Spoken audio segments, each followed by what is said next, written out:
Welcome to Art Bell, Somewhere in Time.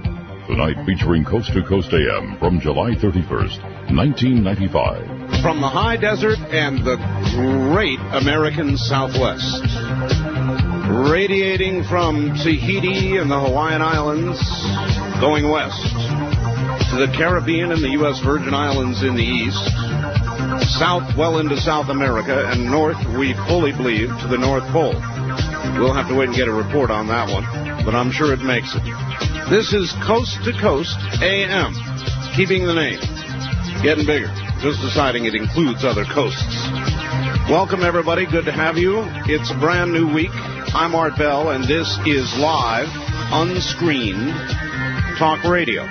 Now, we are welcoming, let me see, KVNA AM, Flagstaff, Arizona, to the network. Hello, everybody in Flagstaff. Big one, 10 kilowatts on 600 from Flagstaff. And that was kind of a little bit of a hole where it was hard to hear down there. Not anymore. WARA AM in Attleboro, Massachusetts.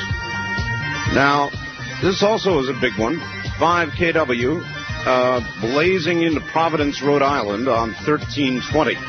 Attleboro, Massachusetts, Providence, Rhode Island, welcome. And WAZL in Hazleton, Pennsylvania. How about that? Hazleton, Pennsylvania, 1490 on the dial. Also, welcome to the network as we continue to grow at an outrageous rate. 200, here we come. There's going to be a big party here in, we think, a few days, actually.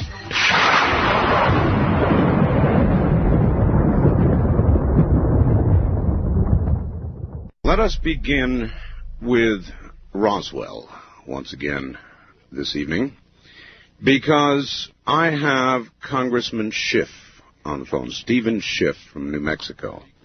Now, for those of you that know about Roswell, you already know about Congressman Schiff. I think the best way to tell the story is, to those who don't, is to just simply get him on the air. And the genesis of how all this began. Congressman Schiff, welcome to Coast AM. Good morning, Art. Thank you for having me on your program. Well, I think you're a good person to get up at after 2 o'clock in the morning back there. Well, let me say first, I know we owe you one. I want to say to you and to your listeners, I apologize. I was supposed to be on last evening, and a miscommunication solely on our side. Well, that's I didn't realize it was confirmed, so glad to be on tonight. Glad to have you, and I know it's a particular stress because I know you're on the Waco Hearings Committee, and I think they on occasion go all night. Congress goes all night, and so it's rough. All right, Congressman, let's go back a little bit before we get to what's happened, and one of the reasons I want to have you on. How in the world did you get involved in the beginning in all of this? In other words, why call for an investigation into what happened in Roswell? What piqued your interest? Well, first, I just want to get in one thing and hope we can get to it at some point, but this is just for listeners in New Mexico. There was a article in the Albuquerque Journal Saturday morning written by a gentleman named Richard Parker, who's the Albuquerque Journal's Washington correspondent, about the General Accounting Report that I received Friday and released Friday, that states my conclusion that this was a balloon, and I have never stated any conclusion. So, to say the least, this article is way off. So, at the appropriate time, I'd like to go back and explain what I did say. Absolutely will. But starting at the beginning, as you asked, I must say I've never asked for an investigation of the Roswell incident in those terms. What I asked for was what government records might still exist about the Roswell incident so that I can make those public, which I've now done. Why were you curious? Was it a constituent? I received, this goes back now to the end of 1993, and I started receiving letters from inside of New Mexico and some from outside about the Roswell incident. Now, I've lived, I'm originally from Chicago, but I've lived in New Mexico and Albuquerque for over 26 years, so I've heard of the Roswell incident. And again, as you said, for listeners who might not be familiar with it, The Roswell incident was 1947, and there are two things that are not in dispute about it. First is something crashed in 1947 near Roswell, and Roswell is located in southeast New Mexico. Mm-hmm. The second thing that is not contested is that the Army Air Corps, from obviously now the U.S. Air Force, from Roswell Army Airfield, put out a press release that day that called what crashed a flying disc. Those are their words. And flying disc, we would say today flying saucer. That's exactly what they meant, an extraterrestrial visitation. And needless to say, that created quite a commotion back in 1947, as it would in any time. Sure. And about 8 hours after the Army Air Corps said it was a flying disc, they came out with a statement that said, "Oops, we made a mistake. It wasn't a flying disc; it was a weather balloon." Mm-hmm. Which of course raises the question: can't somebody tell a weather balloon from a flying saucer? But those facts, as I have given them to you, are uncontested. After that, a disagreement begins. There are many people who believe that that was really a flying saucer, and in some cases, some people believe complete with alien bodies from the crash. Mm-hmm. There are other people who do not necessarily accept the flying saucer theory or extraterrestrial visit theory, but they don't believe the weather balloon theory either, which turned out to be, at the very least, that turned out to be appropriate thinking, because the military rejected the weather balloon theory recently. That didn't mean they adopted an extraterrestrial visit. Well, but they readopted the weather balloon. They said, well, it wasn't a weather balloon, it was a special balloon. Right, with some differences, and that leads to where the Albuquerque Journal story is all wrong, I think. But I got these requests. What the requests were everyone who wrote said, the military is not telling us the truth about Roswell. It is not a weather balloon. And as I said, the military has at least conceded that point much later. Now, it is quite clear, Art, that a number of the people who wrote believe this was an extraterrestrial visitation. Yes. I don't think necessarily all of them did, but they all had in common that they felt that it wasn't what they were told. It wasn't a weather balloon. So, I Secretary of Defense, then the late Les Aspin, telling them about what people were saying, who were writing to me, and asking for, could you send me back an official explanation of Roswell, and then I will pass it on back to these people who are contacting me. Okay. And as a side note, having lived in New Mexico for many years, I knew what the Roswell incident was. I didn't know how prominent it had become. I didn't know, for example, that a TV network was preparing a movie about it or that books had been written about it.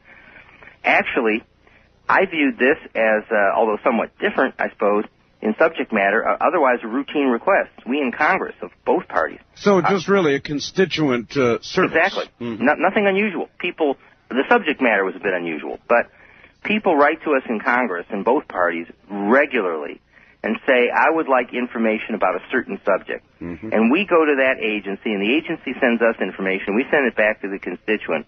And that literally happens day in and day out in Congress. Sure. And I thought that this would be just as routine. And so when I sent my request to Secretary Aspin, I thought that this would be, nothing out of the ordinary. In fact, I thought the explanation would be, we've looked into it over the years, and here's what it is, and please send that to your constituent. Now, that's what I thought was going to happen. That is not what actually happened. Well, I said that I thought this was a routine request, and we do this day in and day out. But the response I got from the military was anything but routine. Can you describe it? Certainly. I got a response back from the Air Force, and I have no problem with that the Secretary of Defense sends something to the Air Force. That's also routine. The Air Force sent back about a one-sentence letter that said, we sent your request about Roswell to the National Archives, period. And to say the least, I was taken back by this, and I was taken back because, first of all, I didn't write to the National Archives. I wrote to the Department of Defense. You expected an answer from them. I expected an answer from the Department of Defense. Second of all, there's normally a certain protocol of offer to help when there's a congressional inquiry. Mm-hmm. And this one basically said, why is this on my desk? We sent it over to the National Archives. And one columnist described me as offended by that. I wasn't offended. I was surprised. So I wrote again to the Secretary of Defense, and I said, "Is this the answer you really intend to stand from the inquiry I made?" Mm-hmm. And I got back another letter from a Special Assistant to Secretary Aspen that you might say was written in more diplomatic language, but essentially said the same thing. Go check with the National Archives. So, okay, I can get a hint. So I contacted the National Archives. The National Archives responded that they don't have any information about Roswell. And they ended it. There was a rather, I could find it in context, humorous statement in the letter that said to me from the National Archives, Congressman, we've received a lot of requests lately at the National Archives about the Roswell incident. And I'm thinking, well, if the Defense Department is sending everybody to you, I'm not entirely surprised. And in fact, I found out, I didn't know at the time, but a number of members of Congress had written to the Defense Department, and they also referred to the National Archives. But I knew at the very least that I'd been given a runaround. I mean, I knew that the military had to know, that the National Archives had no information. So here I've written twice to the Defense Department, just saying what happened, not in any hostile frame of mind. And I get sent to an agency that has no information. And at this point, I was not happy. Can I put it to you that way? Not happy. Not happy at all. But the question is, what are you going to do about it? So a lot of us, by the way, that write to some of you, and this is certainly not a slam at you at all, Congressman, get very similar responses, I might add. Well, I hope we all, of both parties, try to serve our constituents. It's part of the obligation of the office, I think. This was all in about late 1993. One would imagine that a congressman, though, would get a sort of a decent response of some kind. I mean, normally we do. Yes. At the end of 1993,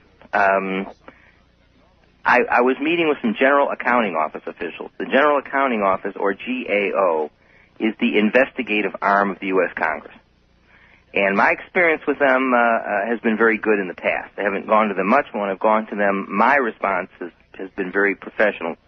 Excuse me, from the GAO. It's a follow the money deal. GAO, I guess if something happened at Roswell, there would have to be records. Well, that's what I told them. Sure. I was meeting with GAO officials on other subjects, and while they were in the office, I told them about this problem with Roswell. And I said, there ought to be records of what happened, no matter what they say. I mean, here at the very least, there should have been an "oh shoot" memorandum. I may have described it slightly differently to the GAO, yeah. But at the very least, if everything happened the way the Army Air Corps said, somebody at the Roswell Army Airfield has to explain to their superiors why the best bomb group in the United States Army Air Corps, the only bomb group carrying nuclear weapons at that time, doesn't know a weather balloon from a flying saucer. Mm-hmm. At this point, there's a lot of explaining to do, at the very least. I said there ought to be records of all of this. And so I asked the General Accounting Office, still in late 1993, would you be willing to do essentially a search for records? And that's what this was all about.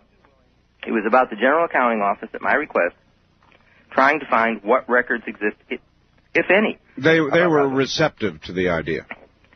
Oh, I imagine there was a little bit of hesitation just because the subject matter was, again, unusual from a government point of view. Sure. But we talked about that, and I made in fact, I've got to tell you, when I first got the request and decided to get into it, I took a deep breath, because I knew then that you get involved anywhere near flying saucers and little green men. That's right. You're subject to ridicule. That's right. And a little bit has occurred, but frankly, there's a different issue here. And the different issue is people have a right in a free country to information about what their government is doing at all times, save only when there's an immediate security need for classification. I think most of us would agree with that. And it doesn't matter what the subject is. In other words, nobody in government has a right to arbitrarily say, that's such an unimportant or off-the-wall subject, I'm not going to provide the information. I mean, not in this country, I wouldn't think. It should not be. Exactly, and the GAO agreed with that. And so the GAO went off to see what they could find, although I have to tell you, because this was now still late 1993, the reason for the delay, we're now a year and a half later, mm-hmm. is that this is a 50-year-old incident. And that by itself means you've got to look in some nooks and crannies. And I told them, I cannot ask you to drop what you're doing to look for records than Roswell. You might have more current requests pending for information from other members of Congress. So what I ask you to do is look for it as you have time. And so, and to a great extent, that explains the time frame here. I didn't press them to just drop everything and go looking for this. I said, if you have other requests that someone needs something about the DOD right now, go get it for As you can get it done, yes. Exactly.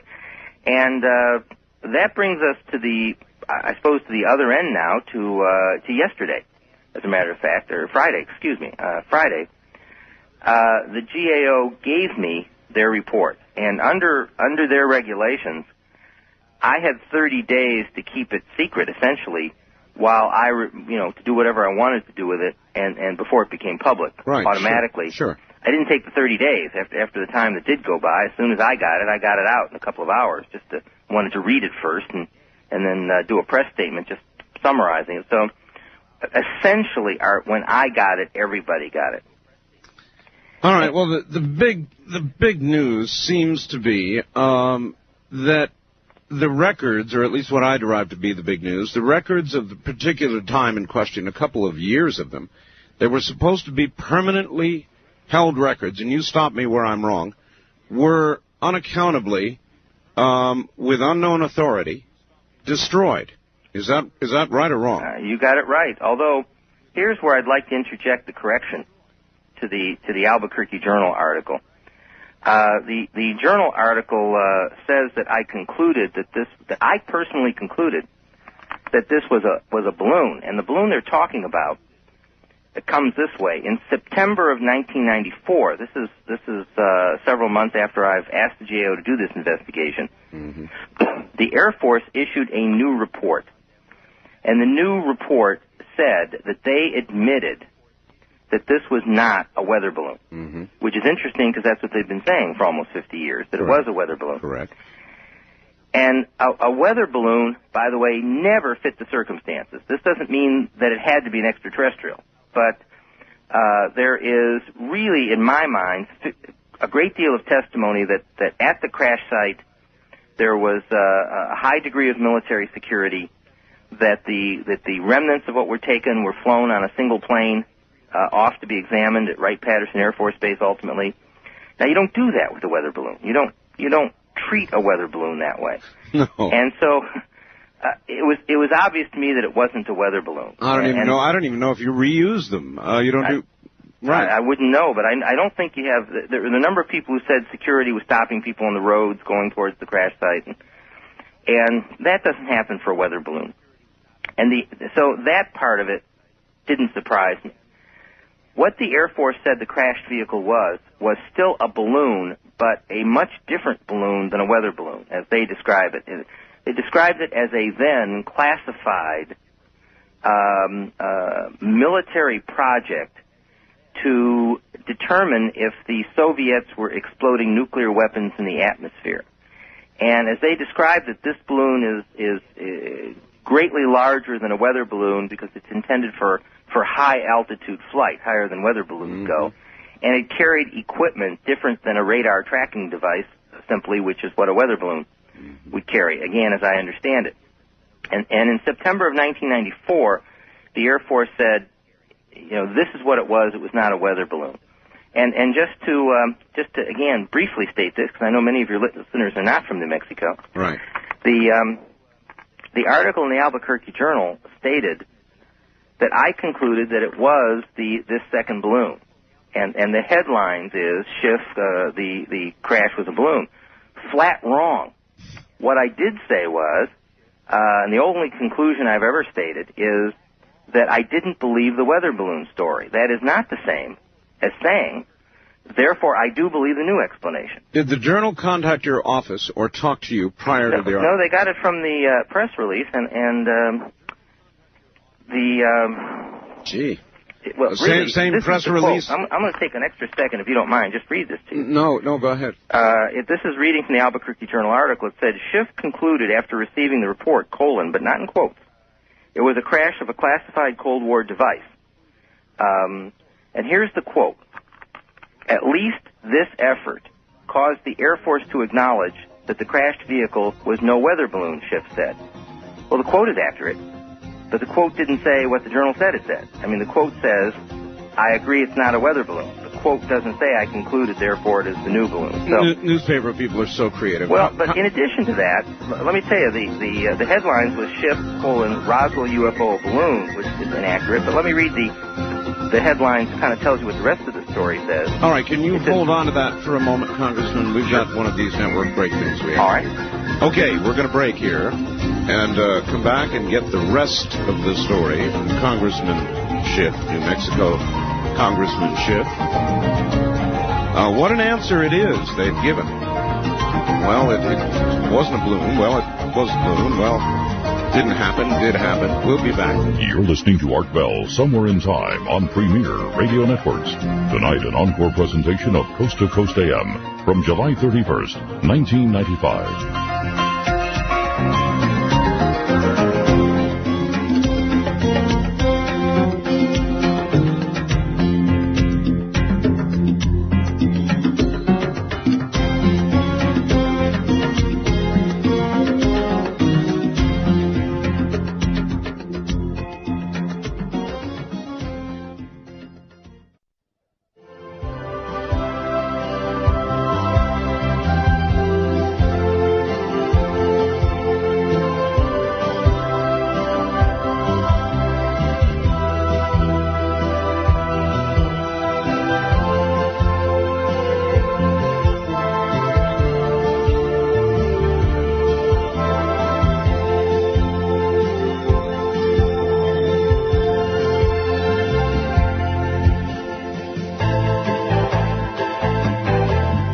Listening to Art Bell, Somewhere in Time on Premier Radio Networks. Tonight, an encore presentation of Coast to Coast AM from July 31st, 1995. New Mexico's Congressman Steven Schiff is our guest. We're talking about Roswell right now, but hang tight. He also just happens to be on the Waco committee. We're going to touch on that, too. Lots to talk about.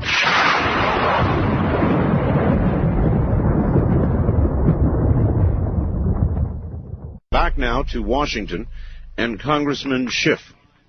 Congressman. Yes, sir. I'd like to take just one more moment about the Albuquerque Journal and then yes, go on. But that's also because, not just because I'm a New Mexican, obviously, but that story got all over the country. So it's being reported in stations that aren't in New Mexico and perhaps your listeners elsewhere. That's right. In a nutshell, the story said that I concluded that the crashed vehicle was this new Air Force explanation of a detection device for Soviet nuclear testing.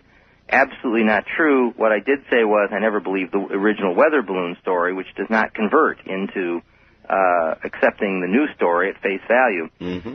That was the creation of the author. Thank you for letting me get all that out there. That have to correct that. Now here is what is in the report. From this era that still existed. One was an FBI teletype, and one was, it seemed to be like an internal newsletter on the base, sort of a chatty newsletter. Both of those referred to a balloon with a radar tracking device. That means, I am told, weather balloon. In other words, both those references were to weather balloon.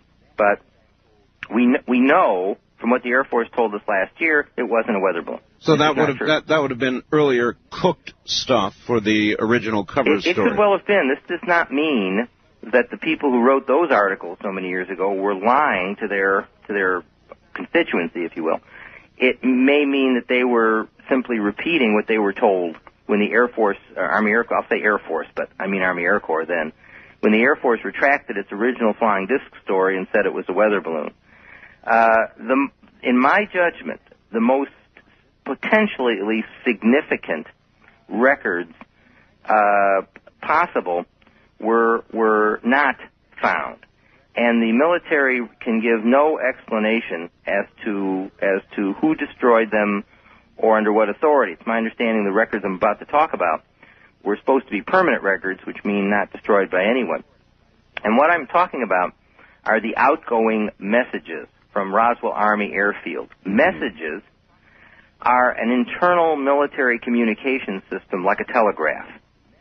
And I told the GAO that if we were going to find something, the most likely place to find something was there, because no matter what happened, there was enough national and even international interest in this that the military at Roswell would have been having to explain to all their higher-ups what's going on here. Absolutely. And I said, go look, even if it was, oh my goodness, you know what we did? We just called a weather balloon a flying saucer. I mean, whatever the explanation was, look there. And someone asked me, how do you know they wouldn't just use the telephone? And that's a fair question. The answer to me is they probably used both, because there was a great deal of publicity after the Air Force, Army Air Corps, said this was a flying disc. So one advantage of a message is you can hit a number of your higher headquarters at one time. So it could not be fairly concluded then that there simply was no paper trail at all, that there was nothing destroyed because there was nothing to destroy. Well, the outgoing messages would have been all the messages that were sent from Roswell Army Airfield that year. And so it's impossible. On whatever subject. Oh, okay. And I just thought that'd be a good place to look. Sure. For, particularly, I have a military background in another life. And the GAO reported that those records had been destroyed. And they said that they were destroyed without proper authority. Now, without proper authority means the military can't tell you who destroyed them or why. The military's response on that is essentially that other records were destroyed too. In other words, the military can't offer any explanation as to why these messages don't exist, but they said, well, the 1950 year outgoing messages from Roswell Army Airfield were also destroyed, and they were also destroyed without proper entries being made as to who destroyed them and under what authority. I, too, have a military background, and so I'll ask you this. A circumstance is it that records covering that period of a time for any base would be without authority or known authority destroyed? How unusual is it for this to have been done? Well, I can't really say. This goes back before my military career. The GAO estimated, after talking with the Air Force archivist, that the records were in fact destroyed over 40 years ago. The records were probably destroyed, before they said about 1956, so we don't know exactly when. So I don't know how common it was to be destroying records that perhaps shouldn't have been destroyed more than 40 years ago. A major problem, of course, is since the GAO has estimated that they were destroyed decades ago, they have really suggested no way of going further into this. I mean, it's not as if I can just call somebody into a congressional hearing and say, why did you destroy these day before yesterday? Sure. It appears that they were destroyed decades ago, and we don't have an answer. The Air Force implies that the destruction of records during this era was common. The only example they cite was Roswell for the year 1950. But and in fact, the batch these were in, the records were destroyed from late 46 to early 49. And then the Air Force says 1950 was destroyed, and that's their explanation. And I simply am unable to take it any further. So you're stuck at this point. I really am. I really think we've taken it as far as we can take it. I would say there is one other with respect to records accomplishment here, and that is certain agencies. Do you have anything on the Roswell incident? And time after time, I saw the report. They came back and said no. It's my understanding by those who've studied this incident far more than I have that, for example, the Central Intelligence Agency, which says in this report that they have no records on Roswell, was never point blank asked and responded in the past. And so that would be an accomplishment, as, for example, the Federal Bureau of Investigation was asked point blank, do they have anything? And they have not, they have their response, and essentially they say no, except that they did recognize the teletype I referred to a moment ago. I think probably the most important accomplishment was going back here to the fact that the Air Force acknowledged this wasn't a weather balloon. And it didn't take a rocket scientist, as they say, to come to that conclusion. But that was the first time that the military has said it wasn't what we've been saying for almost 50 years. All right. Well, there is a survey out, just breaking news this morning, that about 3 out of 4 people do not trust the government. You are part of the government. So on behalf of the government, how do you respond to that? I mean, Roswell is a perfect situation that fits right into the mold, and we could go through the years and come forward to Waco today. And 3 out of 4 Americans don't trust the government. Should we believe this story, in your opinion, about the destroyed records? Well, I have to ask you to hold on one more second here. Sure. Excuse me. No problem. I have no way of resolving it. I mean, all I can do is put out there what the military told me, that they were destroyed, and if not according to policy, at least not malevolently, is what they suggest. But, you know, I'm part of the government, too. And that's one reason I got into this. As we talked about earlier, I decided that people have a right to information from their government. No one has the right to arbitrarily sit there and decide if the subject matter is important enough within the government. Will we bother ourselves to provide the information? And I think to a great extent that was what the military did when they just passed me off to the National Archives when I originally went into this. And my view is I'm trying to get out everything I can. And we appreciate that, certainly. But you name the subject, Whitewater, the Nixon years, even now with Waco, and a million others. Things, gee whiz, blank videotapes, blank audio tapes. Rosemary Woods wasn't old enough to have had anything to do with Roswell, but, I mean, it's just 3 out of 4 Americans just don't trust and believe the government, and should they? Well, certainly in this particular instance, let's stay with this one. Fine. Even if there was no cover-up here, the Air Force acted like there was a cover-up. And that's just as bad because it puts that idea in people's minds. In other words, when I first wrote to the military, they should have responded with whatever they were going to respond with. And when they don't do that, when they send, in this case, me, but also a number of other members of Congress, I have since learned, to an agency, the National Archives, which has no information on this subject, what are people supposed to think? And so there's no way I can definitively resolve the matter. Should you trust your government? How would you? The government hasn't acted like it ought to be trusted. Mm-hmm. Well, that's right. So how would you sum up your personal response? Would the word continued suspicion? Would those words be appropriate? I would use the word unresolved. I have brought forward all the records that the GAO could find. I've brought forward an explanation of what I asked them to look for that they can't find. And as I said, people can form their own conclusion. And some people will say, this is an understandable mistake, and that's all there was to it when the records was destroyed. Others will say, it's part of a continuing government conspiracy not to tell the public about Roswell. I can't resolve that. All I can do is make the GAO report available, as I promised to do, and people can come to their own conclusion. There are a lot of people in America who believe that there is a government behind our government, behind the elected representatives, even behind the president. I know that's a big handful of a question, but do you ever wonder about things like that yourself, Congressman? Well, there's not anyone behind me. And I get one of 435 votes in the House floor. And I have not seen the evidence of what you're talking about. I've heard people talk about it. But not as far as I can see. When you guys are together in the now, no doubt, no longer smoke-filled rooms and just chatting among yourselves, is this ever a subject of conversation? Well, I think there are suspicion about other branches of government. I don't remember anyone ever sitting down and saying, within us members of Congress, that someone is controlling the Congress. I remember a number of people wondering what's going on at the White House, and maybe they sit around wondering what we're doing. Yeah, I'm sure they do a lot lately, as a matter of fact.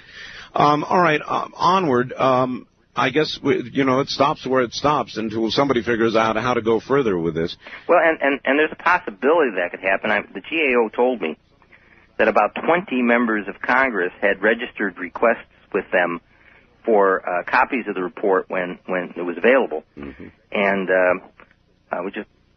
therefore, a number of members are already showing interest in it, and they might have a suggestion. And that brings me to the how to order part, if I can take a second here. You certainly may. It's in the GAO says that people may request this report, and I'm reading now from the back cover of the report, and it says the first copy of each GAO report and testimony is free, and then they say additional copies are $2 each.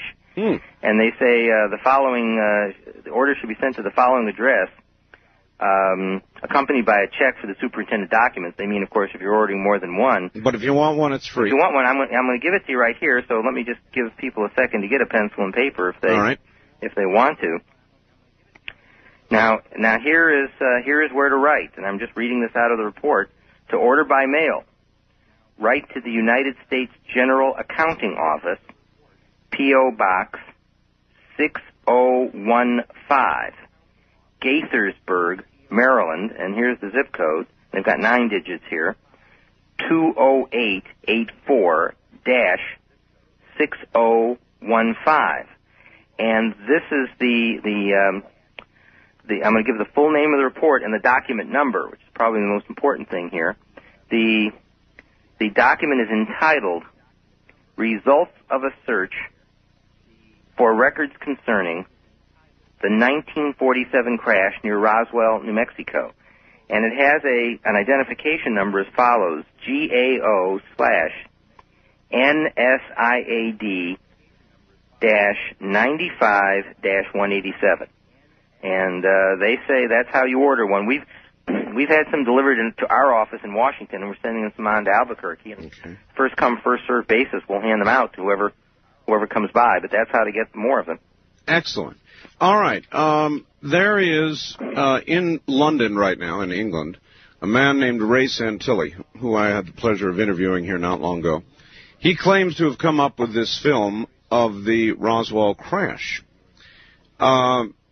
Now, while the film is not out and won't be for a while yet for the general public, there are still photographs that are circulating that, as a matter of fact, he gave me permission to publish in our newsletter, and they are fascinating. And I don't know what to say of them, except that when I saw them, I was shocked because instead of the typical little gray guys or green guys or whatever anybody generally in the UFO community expects to see, this thing appears to be almost human, eerily almost human.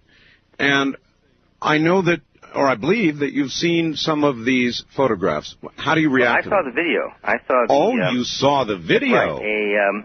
An associate of Mr. Santilli, and it's my understanding that this film, which purports to be an autopsy of an alien, right, will be available, maybe available now in video cassette. That's not a joke. I think they might be selling it right now. That's right. But it's intended for use in a British documentary about Roswell. Channel 4, I think. That I understand will be shown. Will be shown in the United Kingdom next month. That's right. Meaning August. That's right. And I know I've been told that Fox Broadcasting has purchased the U.S. rights. Right. To this film, so I think it will be out here shortly. Well, how did you react? I mean, you've seen something we haven't seen yet. How would you describe your reaction to it? Well, I can't resist just one other quick aside here, and I want to tell you that this was really not Bash the Albuquerque Journal week with me. I've worked with these people for many years, but I just have to tell you again for my New Mexico constituents who listen that the Albuquerque Journal heard I saw this film, and a couple weeks after the fact they called and asked me about it, and then did a front-page story about my looking at this film, and then proceeded to poke good-naturedly a little fun at me for looking at films about aliens. And what rankled me just a little bit, though they were good-natured, is they made it sound like this was a 100% obsession with me without ever telling their readers that they're the ones that went after me for the story. I didn't do a press release on it. They heard about it, and they were dying for a story. So if there was an obsession with little green men, it was all on their side, but of course they don't tell anybody. Irresistible on their part. Right, but they don't tell anyone it's on their part. They don't tell anyone that they're the ones that generate the story. I saw the movie and went on with my work. The idea of a story came when they called me. Anyway, this is what the film shows, and once again, it's like the GAO report. People, I think, will have access to it shortly and can make up their own minds, and I'm not trying to persuade anybody one way or the other. But in essence, the film purported to be an autopsy of an alien. And what you saw were, I believe it was 2 people who appeared to be doctors. I think there may be even a third one behind a glass door. And they were completely covered head to toe in protective garb. And, of course, if there really was an alien, and you remember what smallpox did to the Native American population, that's exactly what they should do, so that an alien smallpox get loose here. Sure. But anyway, again, they proceeded to be doing an autopsy on this alien and removing certain organs and examining them. And I only have one conclusion at this time. If this was a hoax, it took some degree of planning. In other words, this was not a matter of two people having too much to drink at a party and saying, let's pull out the video cam. That's right. And all pretend that we're aliens and do this. Somebody, if it was a hoax, somebody had to sit down and plan out how they were going to put this together and how they were going to get all the props and so forth. And it could be a hoax. The British who own it, Mr. Santilli and his associates, understand that it could be a hoax. They have told me that they are endeavoring to verify its authenticity, and I told them that I would inquire around our government, which I've started to do, about whether there's a government agency that might assist them, although they're going to some private sources that they think have sufficient technology. Actually, Congressman, if it is not a hoax, then it seems to me it's U.S. government property. Well, that's what originally it's supposed to have been. According to the British, this film originated with someone who said he was a military photographer and took the photos, the movie rather, live at the time. But the individual will not permit his identity to be revealed. Understand he's in his 80s now. Well, would presumably. Have to be. And he's given an explanation that he, particularly at his present age, is not interested in having a great deal of the expected publicity to show up on the front lawn. I don't blame him a bit. Not at all. Although you have to say that when someone declines to give their identity, it also means you can't check out their story. That's right. So once again, there it is, and people make up their own mind. So you found it intriguing? I did, yes, to the extent that it was not an obvious Ed Wood movie, with a paper plate going by and that's a flying saucer. I mean, all right, Congressman, we're at the top of the hour. I'm going to call in my chit. You said I could. I'm going to hold you over a little. We haven't even touched on Waco. All right, I'm yours. All right, stay right there. Congressman Steven Schiff, New Mexico's. We'll be back. You're listening to Art Bell, Somewhere in Time. Tonight featuring a replay of Coast to Coast AM from July 31st, 1995.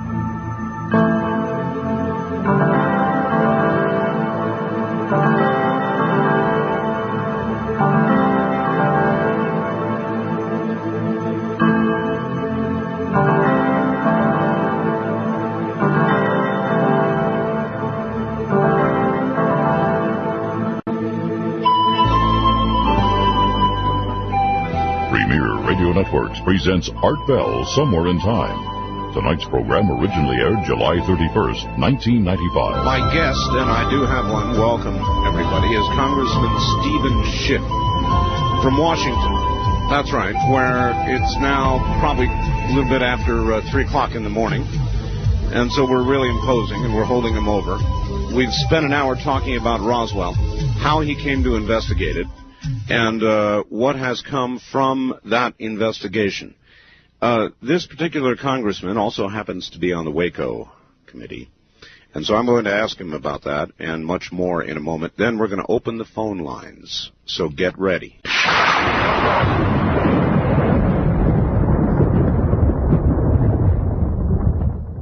Back now to Congressman Schiff. Welcome back, sir. Good morning continues. Yes, indeed, continues. Committee. Yesterday, I guess it was yesterday, the co-chair of that committee, Bill Zelliff, went after the White House, accused the president of ordering the CS gas attack. Would you comment on that remark? Can I just say first, very quickly, once again, the main purpose of the Waco hearings is to bring in all the testimony we possibly can, sure, so that the American public can make up its own mind. Yes. And we may have individual conclusions. I'm sure we will as members of Congress, but really the testimony is there, and I hope people who have had the maximum opportunity to watch it live or rebroadcast, it's there really for the public to make up its own mind. With respect to Bill Zelliff's conclusion, I've listened to Bill, and I've heard about this White House response. Very angry. And I don't know if they're all talking about the same thing. I think maybe they are, but the most that Bill has said, Bill Zelliff from New Hampshire, co-chairman of these hearings, is that he believes that this was such an important matter at the time, such a touchy matter for legitimate reasons. Janet Reno was brand new as Attorney General of the United States. That the president would want to be involved in some way in the final decision. Hard to imagine he wouldn't be. I say, assuming this is true, I'm not sure why that's a negative, why that's an accusation.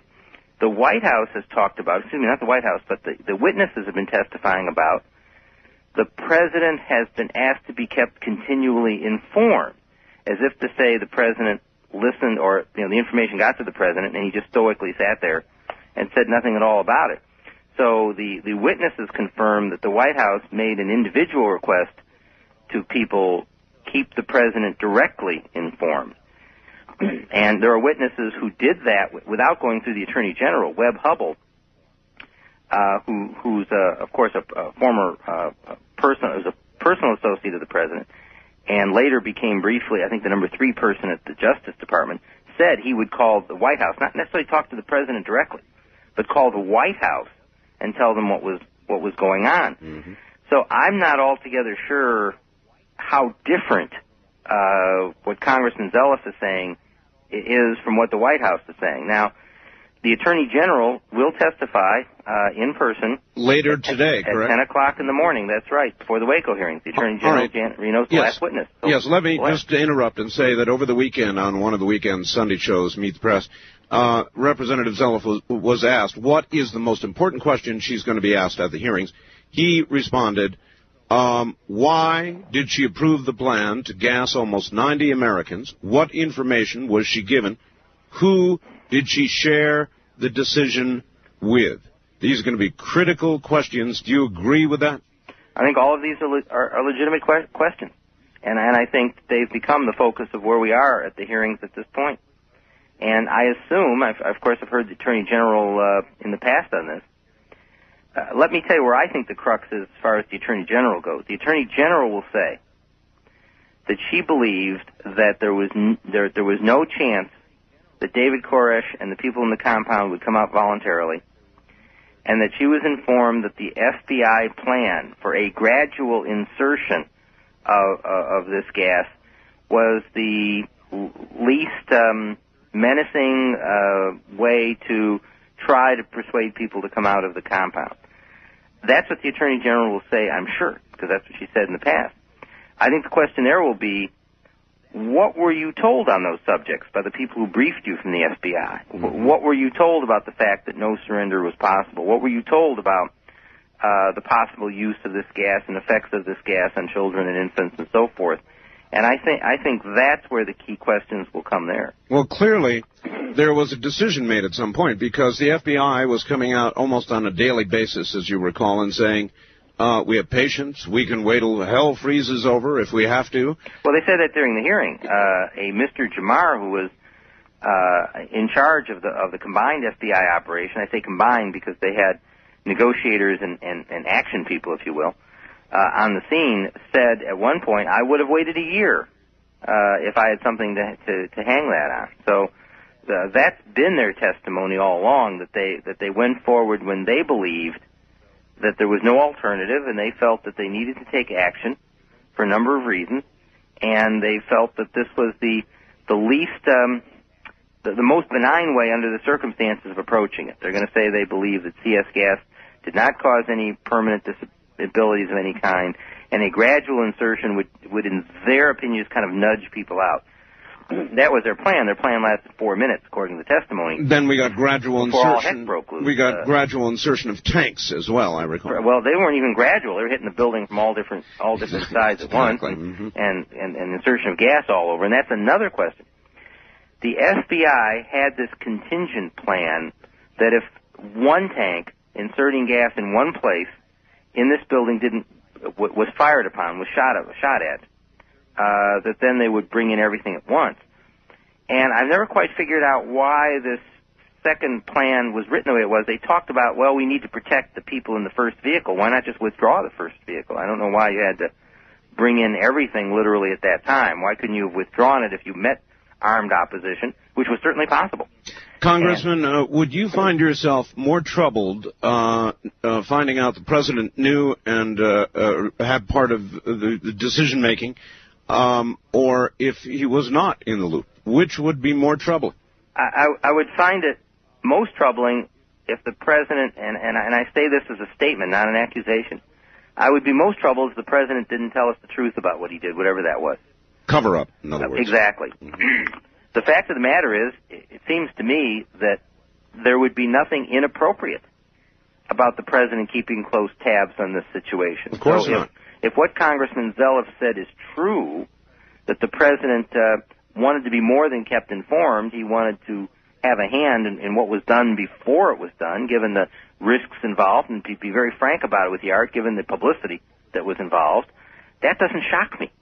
So I don't know why, if that happened, I don't know why there'd be all this resistance from the White House. In fact, I find it a little difficult to believe, and I don't have any evidence behind this. I know we'll see tomorrow, but it's hard to believe the president would just say, thank you for the information, and then turn around and go do something else. You are a colleague of Bill Zelliff's, Congressman Yes, Zelliff. I'm a member of, actually, I happen to be the only member of the hearings who's on both subcommittees. I'm on Congressman Zelliff's subcommittee from what is now called the Government Reform and Oversight Committee, and I'm on Congressman McCollum's subcommittee on Crime and Criminal Justice. So, would you imagine him to be the kind of man who would make such an accusation with nothing to back it up?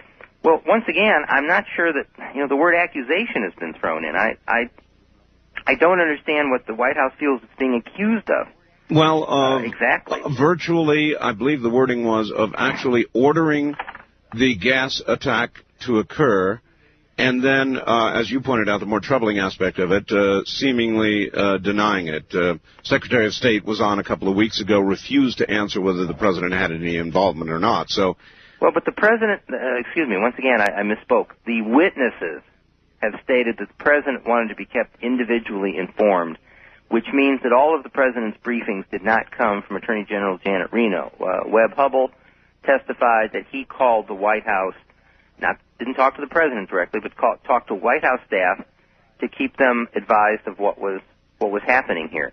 And the point is, we may all be talking about the same thing. And I don't find anything in the president asking to be kept informed. Let's just start there.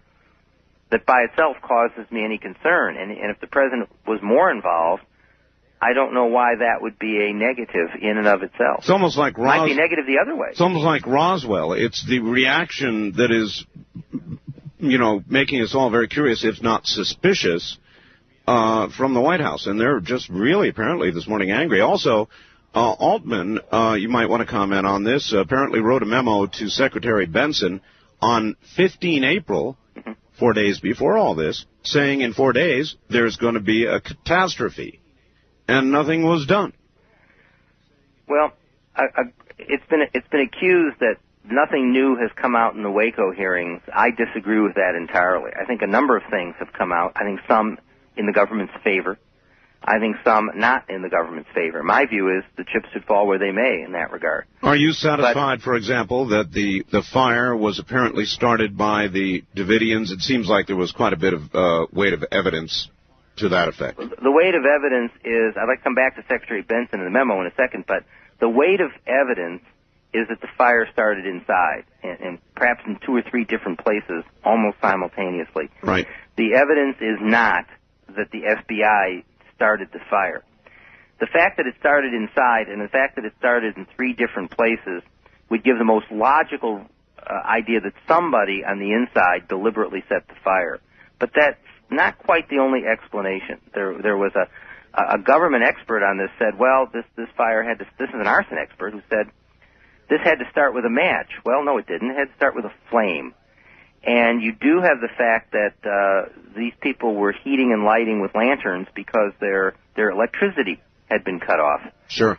And is it possible that either all these vehicles coming at the building at one time or the ensuing panic, I'm trying to picture what it must have been like inside the building, even if some members inside fired shots at the first vehicle. I think that's a possibility. It doesn't mean everybody inside was armed and ready to start shooting. Right. And certainly the children weren't. And so is it out of the range of possibility that all of the commotion, and that sounds like a weak word to me at the moment, but vehicles ramming the building, people running for cover, that lanterns couldn't have been spilled? I can't rule that out completely, but the evidence does rule out the idea that the FBI started the fire. So you can say, if you will, in the total context, that's a finding in the government's favor against that accusation. But let me go back to the issue you asked me about. About the Altman memo. Right. It has to be remembered here that you're dealing with two agencies in two separate departments.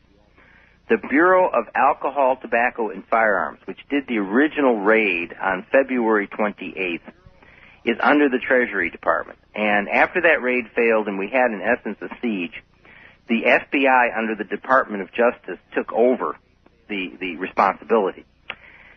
And but the Treasury Department, through ATF, had begun it all.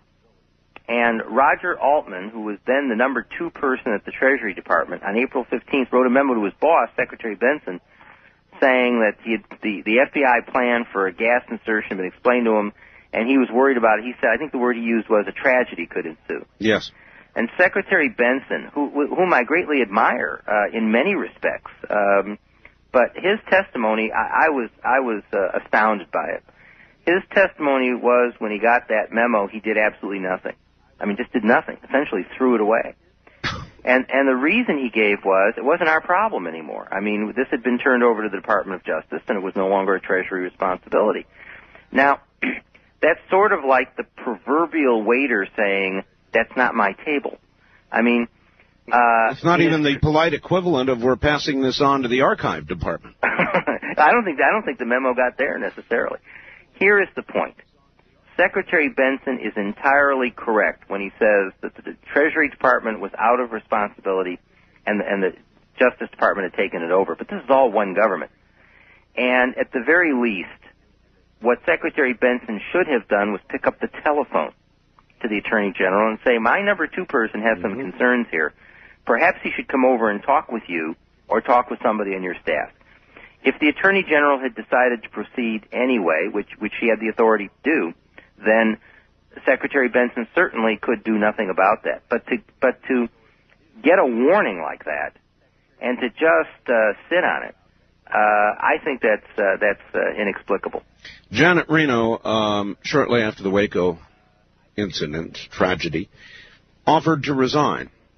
In retrospect, knowing what we now know, and maybe it's a little ahead of time since she'll be on the stand tomorrow, in effect, in front of you, should the president have, with regrets or whatever, accepted that resignation? Well, people are going to have to answer that for themselves. It depends on what conclusions people come to. If the if conclusions are that this was a mess and that caused by the government and Janet Reno is responsible, then I guess you could say the president should have accepted a resignation. If, to turn it completely around, the government had an impossibly difficult situation, at least at the time the siege began, and all decisions were risky, and Janet Reno acted in good faith and made the best possible choice, then there'd be no reason for such a resignation. Now, we'll all hear from the Attorney General tomorrow.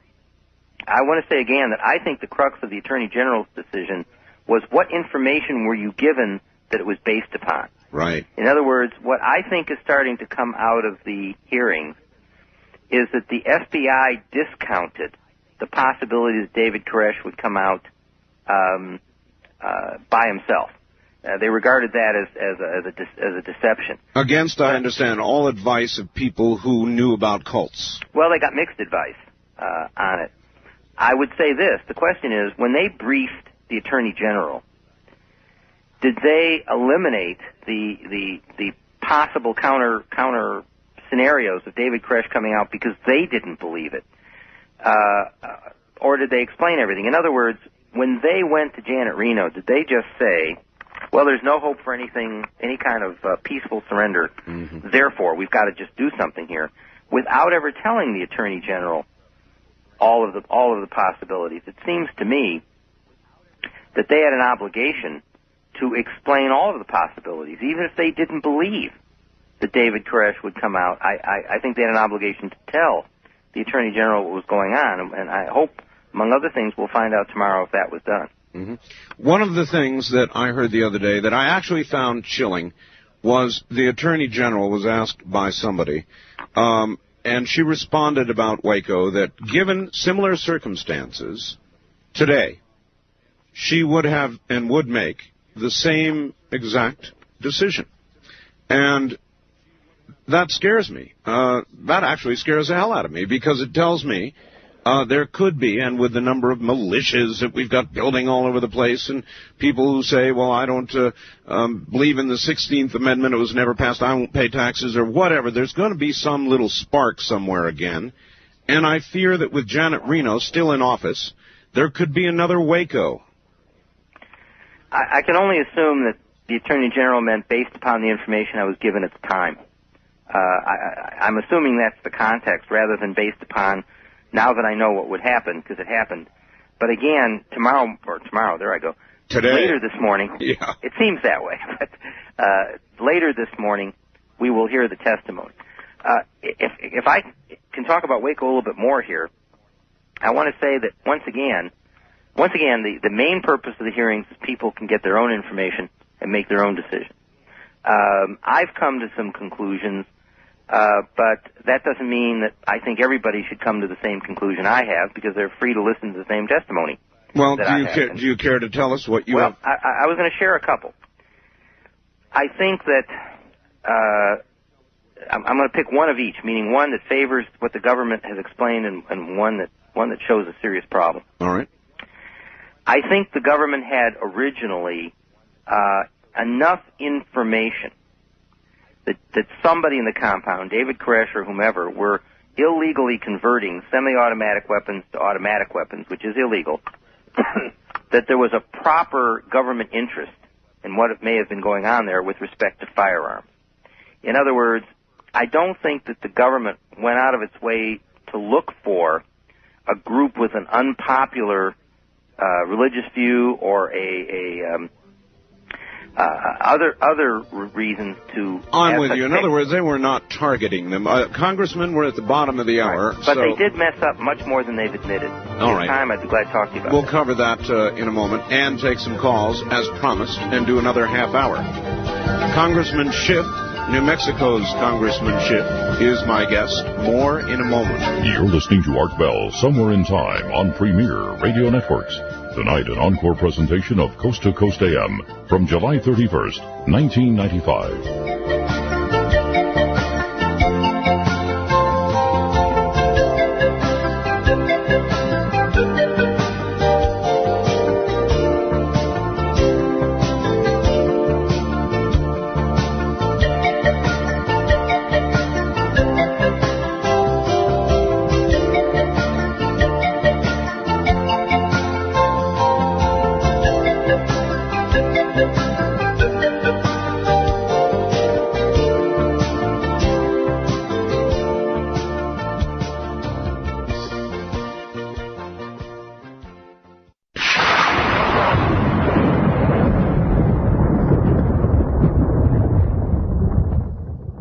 Let's go to the phones. I promise they'll lynch me if I don't do it. West of the Rockies, you're on the air.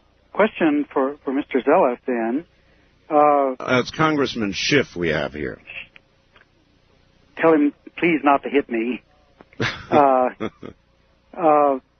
The original fire investigator for the BATF, who said the fire was set from the inside, was in fact someone who had done work for the BF before, and in fact had shared offices with the BATF somewhere in Texas. Is this the same guy that testified before your committee? Well, the person I think you're referring to now with the Houston Fire Department apparently at some past time had some kind of association with the BATF. However, there were also other individuals who've looked at investigated the fire, and combined the hearing, which suggested that the fire started inside the compound at about 3 different locations simultaneously. All right. East of the Rockies, you're on the air with Congressman Schiff. Hi. Thanks a lot. This is Mike in Madison. Madison, Wisconsin. Yes, sir. Congressman, I first want to applaud you for your tenacity in approaching any of these issues, especially the Roswell one. The thing that I really wonder about is, does your inquiry have to stop where it is at this point? I mean, assuming that something did crash and they are withholding information, I can't see that they would just throw the parts away after a while. So they must be somewhere in some warehouse being guarded by someone, and so I would assume somebody still knows about it. All right. Well, first, thank you for that compliment. As indicated earlier, when I first was asked about the Roswell incident and decided to get involved, I took a deep breath because obviously it was a subject matter that at least potentially opened up anyone for ridicule. My view is people have a right to information on any subject and not subject to someone else's arbitrary view of whether it's important or not. To answer your specific question, the GAO was unable to find any other records. And they've said they've exhausted all the possibilities they have. And so when you say, is there something and is it being guarded somewhere, I can't prove a negative. I can't say something isn't the case. I can only say that the GAO, I think, did a very thorough search for records. And as I've indicated, perhaps the most important thing they found were destroyed, and no one can tell you why or by whom. But that's where we're at. So I can't, if there's something still in existence, there is no paper trail the GAO can find to lead you there. Seems to me there's some things we're never going to know about. I said the other day on the air, if somebody today came up with a film showing a rifleman on the grassy knoll taking his shot at Kennedy, it would be just one more piece of evidence for people to doubt. It's like the Roswell film. Nearly anything can be done, faked, it can turn up to be a fraud. And after a while, like with the Kennedy conspiracy, there becomes so much that if the absolute truth were presented by somebody such as yourself, who stood up on the congressional floor, it would be just one more theory. Well, the Roswell incident now is getting near 50 years old, and it's hard to believe that this will be resolved to everyone's satisfaction. The GAO report shows what they could come up with, which you've described accurately. It's one more piece of information that still leaves people, I think, pretty much believing what they believed before. Exactly. East of the Rockies, you're on the air with Congressman Steve Schiff from New Mexico. Hi. Hello, this is Jack from Charleston, South Carolina? South Carolina. Okay. Nice to talk to you, Congressman Schiff. Thank you. I'm hearing my echo over your phone and my radio is off. Well, that's all right. Just go ahead. I was wondering, Congressman Schiff, if you saw the FBI agent today testimony saying that he was one of the ones driving a CEV or a Bradley, I think, and he says he did see someone lighting a fire inside. And also, I was thinking that if they hadn't done the raid when they did, and a couple of days later, the Davidians came outside holding children and firing, people would then look at Roger Altman's memo and say, why did you let him stop you from doing something?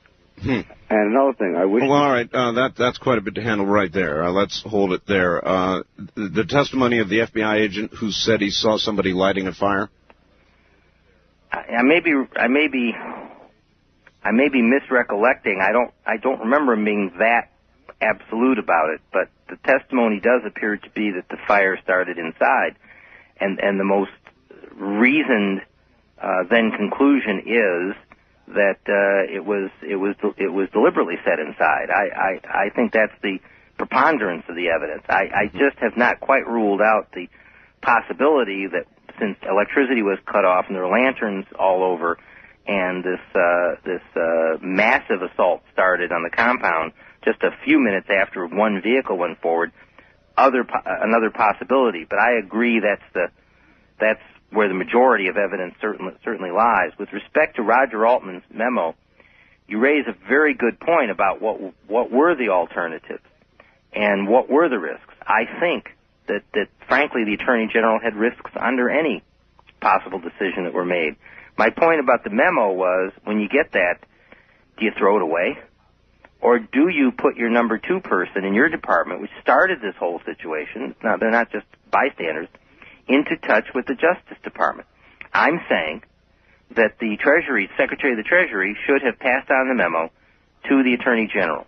If the Attorney General wanted to then discount it in her responsibility to make a decision here, then I think she had the authority to do it, but to just stop it. She should have at least had the opportunity to review it. Exactly. And it may well be that with all the information available at that time, the Attorney General would have gone forward anyway. I'm just saying that there is no justification for stopping information from getting over to the Justice Department, which is what the Treasury Department did. All right. East of the Rockies, you're on the air with Congressman Schiff. Hi. Hey, Art, missed your show last night. We had a mix-up at KTRH. This is Kevin Houston. Houston, yes, sir. But I'm glad you're on tonight. I just had a general comment. I'm worried about the ability to trust the government on any large-scale matters such as this or Roswell. I agree. I think that's a very important topic. With, I guess, beginning back, with the Kennedy assassination or the Nixon problems, one after another of our government institutions have sort of fallen in the eyes of the American people to the degree now where 3 out of 4 people don't trust the American government. Hopefully, hearings like these hearings on Waco would restore some of that. Congressman, do you think it will? Let me add, I hope so, because Congress is part of the government, too. It is. And I think one of the purposes of the Waco hearings is the idea that Congress, as part of the government, is going to let everything it possibly can hang out there. And so, again, people then can come to their own conclusions. And as you've already heard, people will come to different conclusions. That's one thing I can say about the television media is that, we have these live hearings. As far as everything else, the news and everything else, I think it's pretty much worthless to trust the media, the television in particular. I think they do everything they can to distort things or just spin things the way they want. Well, let me tell you, I hope that people have had the opportunity to watch these hearings as much as possible in live form or word-for-word form, I mean. And that's because I think that there was a deliberate intention to manipulate the media in this particular case. And Art, I've got an example or two if I got time here. All right. One is the constant bringing up of the National Rifle Association. The National Rifle Association, apparently, one individual who was investigating this matter in some relation with the National Rifle Association misrepresented herself to potential witnesses as being associated with the Congress. Mm-hmm. If that occurred, I can't defend it. It's not defensible. You're right. There were a number of officials in the White House, Congressman, who expressed worry prior to the hearings that these hearings would be used as an agenda to hurt gun control.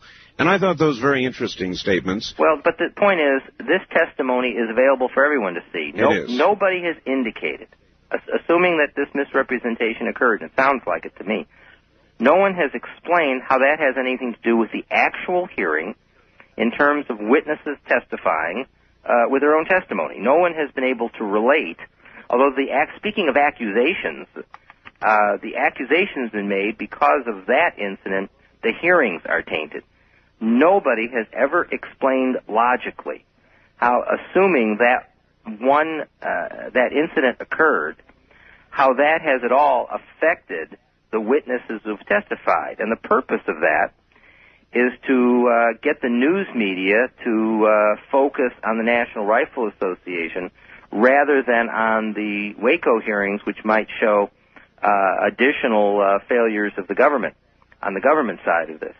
I can give you a more, in my mind, heartrending example. But on the very first day, certain members of Congress brought in a young lady, still a child, really, Yes. to testify that she had been sexually assaulted, raped by David Koresh. At 10. And at 10, that's right. And I found her testimony believable, but the point is, why was it there? David Koresh was not being investigated by the Bureau of Alcohol, Tobacco, and Firearms for child rape. Outrageous as that offense is, the BATF was investigating him and was putting together this search warrant and this raid for firearms violation. And I believe that testimony was introduced, and particularly with no effort made to conceal the child's identity, which is normally the case in a child abuse trial, I think to dominate the media, and it worked like a charm. I'm sorry the media was so predictable, but the headlines... Actually, I thought it started several days before that, the day before the hearings began, or actually the Friday night before they began. NBC did a big show on Waco that I thought on balance was quite pro-government. And so there was a big media drive, and I must actually, in a way, compliment the Democrats for getting that young lady up there from a public relations point of view. It did exactly what they wanted to do. The headlines in a certain Washington paper that's supposed to be a respectable paper, the front page headlines talked about David Koresh's lust. Exactly. This is not one of the tabloids now. Another national newspaper on the following Monday summarized 3 days of testimony, but really only summarized the sexual assault on this child. And all of that was calculated, in my judgment, to keep other information from getting into the news media. Like, for example, the child abuse caseworker from the state of Texas, who was familiar with the Davidians, who had been out there, testified that this raid was a fatal mistake. And her words, I reviewed them enough, and I think I can quote them. When I saw on television ladders going up at the compound, I knew children were going to die. Now, that's testimony that's far more related to this actual incident and what was being investigated by the BATF. Nor even the local sheriff in Waco who said, they really should have come to me. It didn't all have to happen this way. We know the people out there. Right, but if you don't want that information to get in the news media, how do you prevent it? And the answer is you bring out the fact that David Koresh had a perverted sexual interest, and the news media will swarm to it like bees to honey. And that's exactly what happened, and they knew that was going to happen. I should add this, because one of the accusations has been, if you say what I say, you're somehow defending child rape. Nonsense. It's just, what was this raid all about? And it was about a firearms violation allegation. It wasn't about a child molestation case. Either way, Congressman, most people, I think, would say, whether it was firearms or whether it was child molestation, nothing for 90 people or more to die for. Well, the issue is, how did they handle the case when they got the case?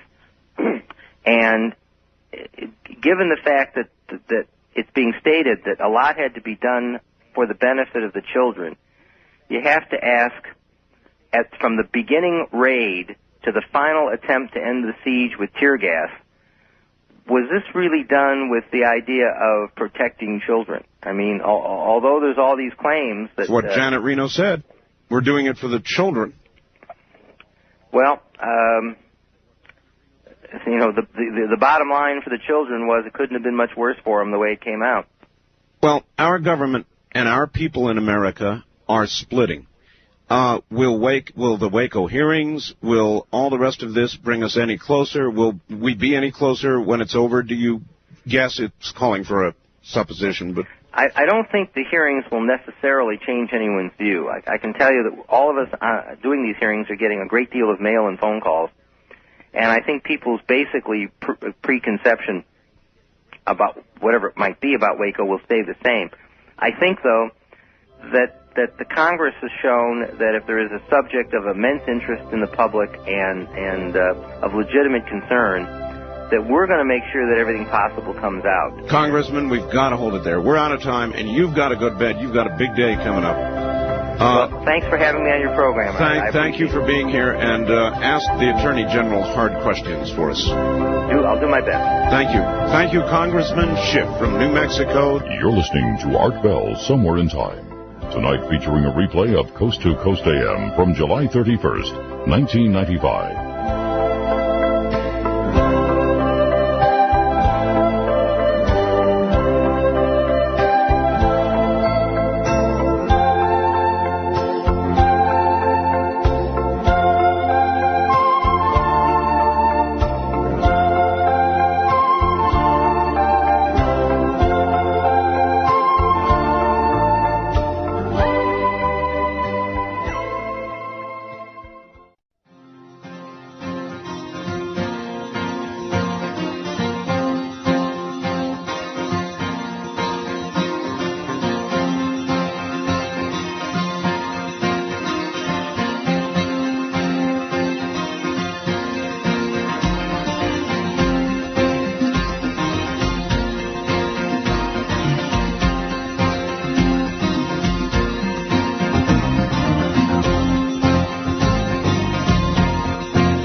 Listening to Art Bell, Somewhere in Time on Premier Radio Networks. Tonight, an encore presentation of Coast to Coast AM from July 31st, 1995. We just spent, and you missed if you're joining us at this hour, 2 hours with New Mexico Congressman Steven Schiff. We spent one of those hours on the Roswell GAO report, and the whole Roswell incident was fascinating. Absolutely fascinating, as the congressman said he was with regard to the Roswell film. I couldn't possibly recount all he's got to say, but the upshot of it is there are records missing, permanent records, that would have told us what went on at Roswell, mysteriously missing records covering a 2-year period of outgoing messages from Roswell. So, we spent an hour on that. Then we turned our attention in the second hour. You see, Congressman Schiff is also on the Waco committee. And the congressman, of course, is in Washington, where it is now a little after 4 o'clock. He's going to have a rough day. And we talked about Waco for an hour. And those of you that heard that interview are welcome to comment. Those of you who did not, you might recall that beginning at 4 a.m. Pacific time, in other words, a little less than 3 hours from now, we will repeat those 2 hours of interview with Congressman Schiff. So if your radio station carries the repeat hour or two, you will get it. If not, I'm sorry you missed it. We'll try to repeat it soon. Now, welcoming KVNA AM in Flagstaff, Arizona. Welcome to the network. Good to have you on board. They're a big one, 10,000 watts, 600 on the dial in Flagstaff. WAZL AM in Hazleton, Pennsylvania. Welcome. Good to have you along. They are 1,000 watts on 1490 in Hazleton, Pennsylvania. And one other, and a big one at that, WARA AM in Attleboro, Massachusetts, transmitting over very nicely, thank you, to Providence, Rhode Island. So, now you're about to learn what our program really is. Interviews are rare. We do have them when they are relevant. Congressman Schiff was certainly relevant. I'm going to hold my East of the Rockies line open for this hour, at least this hour, for people in Hazleton, Pennsylvania, or listening to a WARA in Attleboro, Massachusetts. The East of the Rockies number is 1-800-825-5033. So, Massachusetts, Rhode Island, anybody listening in that area, or our other new affiliate in Hazleton, we will hold the East of the Rockies line open for your listeners. Now, one other announcement. This is a big one. This is an important one. Listen to me very carefully, please. We, by special permission of Ray Santilli, the man who possesses the alleged Roswell film, we are in possession of 5 very special photographs. They are to be published in the newsletter. I told you the deadline for ordering to get the issue with the Roswell photographs was coming. I got the following memo from the network today. Quote, "We are so swamped with newsletter orders that we need to cut off the September issue very soon in order to get it out on time. I know you've been warning the people about this. The final cutoff for Visa or MasterCard orders will be 6 a.m. West Coast time Wednesday morning when your tape replays go off the air. That's it. When you go off the air around the country, the deadline is passed for getting the September issue. So, which goes out, of course, in early August. So that's it, folks. That's the deadline. If you want to order our newsletter, and we've got all 5 of these photographs. And by the way, I was told earlier today they're going to devote 4 of them, the 4 best photographs, a half page each in the newsletter. This is going to be a collectible. You know, in the end, whether this turns out as the congressman suggested, he said, well, if it's hoax, it's the best one I've ever seen. And I absolutely agree with that. It's going to be a giant story either way. If it's a hoax, it's the biggest and best ever done. If it's not, these are pictures of an alien being. If you would like our newsletter, oh, by the way, next month I'm going to stick in a picture of Max the Crystal Skull. You're not going to want to miss that. And I think I'll put a picture of my studio in there. I've been mulling that over. I think I will do it the next month. So our newsletter is getting bigger, better, at a very rapid pace. To order our newsletter, it is now too late to order it by mail. So you must call, and I recommend you do it beginning now. All right, a little bit of the news. Hurricane Erin seems strange. That would be A, B, C, D, E, the 5th hurricane of the year already. Arguably just a Category 1 hurricane, very wet, 10 inches of rain, 75-mile-an-hour winds. All of that may increase. It is headed straight for the Florida Keys. Tens of thousands of people are evacuating. It will hit as late, perhaps as midnight tomorrow. Actually, the sooner the better, frankly, since the more time it spends over warm water, the more energy it's going to be able to collect. I've got a feeling this is going to be an awful hurricane season. And this is only the beginning, I'm sorry to say. I believe that our weather is in the process of a change. Wonder how many of the rest of you believe that. Now, Waco. We just spent an hour on this. Hot stuff. The co-chair of the hearings, Congressman Bill Zeliff, accused President Clinton of ordering the CS gas attack and then covering up his role. This is a damn serious accusation. The White House is very angry. They have reacted very angrily to it. Janet Reno will be testifying before the Waco hearings later on this morning before a no doubt bleary-eyed Congressman Schiff and others. I know he's going to be bleary-eyed. And it should be quite a day.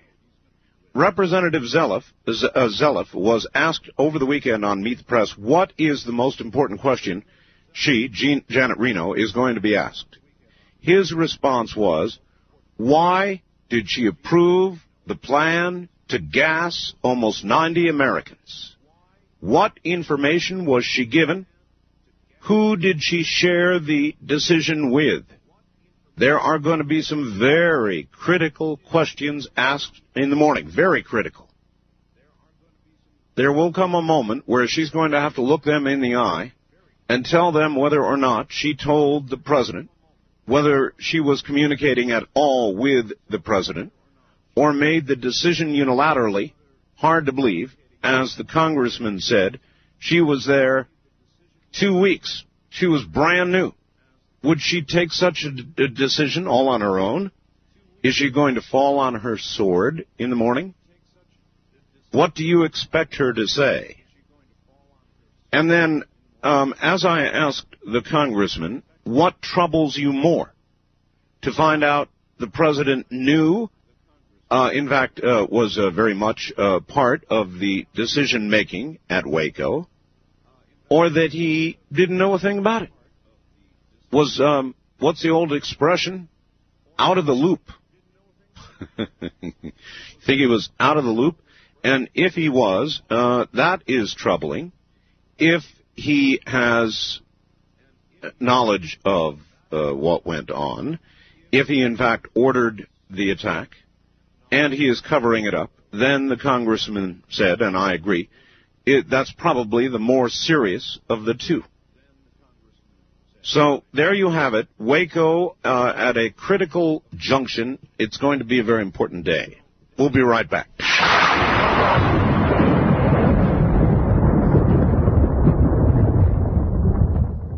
Big merger. Disney bought Cap Cities ABC for $19 billion. Holy mackerel. It makes the two of them, Mickey Mouse and ABC Cap Cities coming together, will make them the #1 entertainment company in the world. ABC stock went up $22 a share. People made fortunes overnight. All of this done on a golf course. The deal, I guess, was cut on a golf course. Amazing. ABC programming, they say, will not change dramatically. They own a lot of TV and radio stations, in fact, ones I broadcast on. But a lot of the ABC television affiliates will have, through their network now, more access to programming, Disney programming. So it is but the latest and the biggest of a lot of takeover bids. A lot of rumors out there. Westinghouse wants CBS. You know, Ted Turner wants CBS. Westinghouse is said to be ready to offer about $5 billion in a bid trying to get CBS. We'll see. The revolution is well underway. There is in the background the telecommunications bill winding its way through Congress, a threatened veto, I might add now, by the president. You think he'll really veto this? Billions of dollars are at stake. It's all about virtually a connection to all American homes. AT&T said they've got their whole company on the line. The bill would deregulate entire industries, cable, for example. It would allow all phone companies to compete in nearly every category with each other. It would allow networks like ABC to buy more stations, television and radio. Now, there are two views to take about what's going on, about the merger, about the bill winding through Congress. One view would be that there'll be more choice, more competition, and that's good for you, that's good for me. That means we get more choice, competitive pressure increases, prices fall. That would be my view.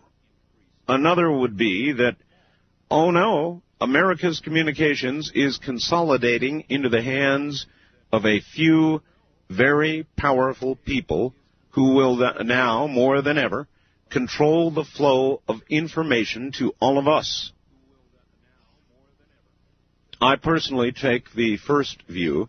It's the same reason I oppose any return to some so-called fairness doctrine. The very diversity of broadcasting in America, television and radio, precludes the need for any kind of further regulation and cries out for less. The less regulation we have, the more diversity we will have, and with that diversity, it makes any thoughts of a so-called fairness doctrine ridiculous. That's my view. You may want to argue that. If you do, you're welcome to. Last week, House Speaker Newt Gingrich said he thinks Vincent Foster did not commit suicide. Quite a thing to say. Which means, of course, he thinks Vince Foster was murdered. So you have to imagine, he imagines a cover-up. Let me tell you what William Safire of the New York Times said over the weekend on Meet the Press. Thought it was good. He said Vince Foster's suicide was related to Whitewater. The files on that were taken the night Vince Foster, in quotes, committed suicide. If he did. Something is being hidden, or not, but nobody ever says this. This is the question. Quoting William Safire, quote, did Governor Clinton take a bribe? Then, did he, as president, obstruct the investigation into it? End quote. That's a damn good question. Do you believe our president took a bribe? And did he then further obstruct the investigation into that? But Safire went on to say exactly what I told you last week. This won't, he said, or will not, lead to impeachment. The Republicans want Bill Clinton there to run against. Both of these, if true, would be horrible indictments of everything that we are and think we believe we are. And as Congressman Schiff said, let people laugh. You know, there are a lot of people out there who ridicule his efforts to, try to find out what really went on at Roswell.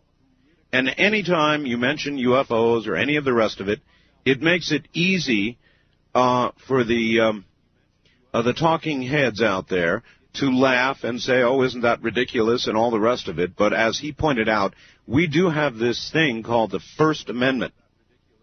And he believes, and I believe, the American people have the right to know whether it concerns Roswell or Waco or Whitewater and the Vince Foster death. We've got a right to know.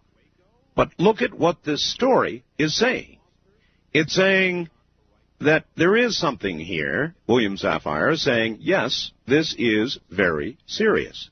And the question is whether the President of the United States took a bribe, then obstructed the investigation into that. If he did, that's an impeachable offense. Clearly impeachable. But then Safire is going on to say, but there's not going to be any impeachment because the Republicans want him there to run against.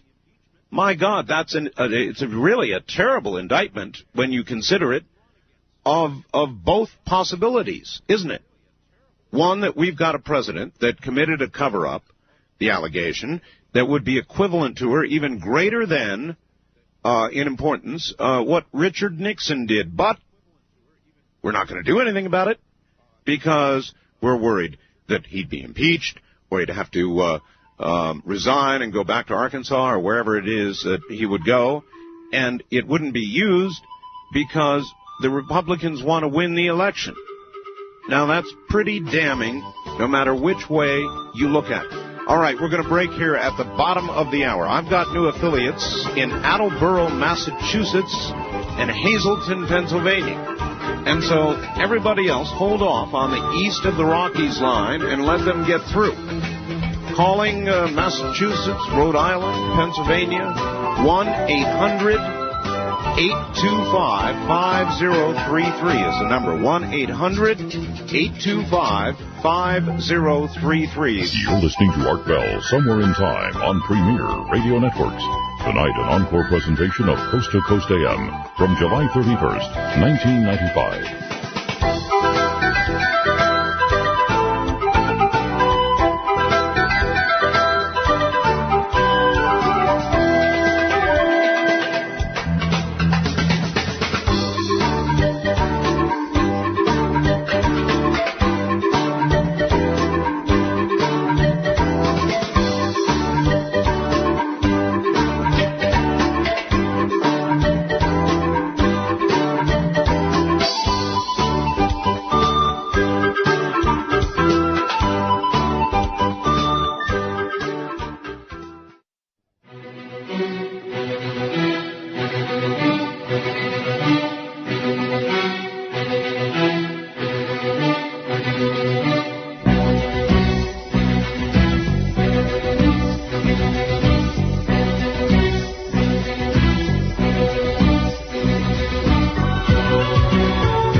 Radio Networks presents Art Bell Somewhere in Time.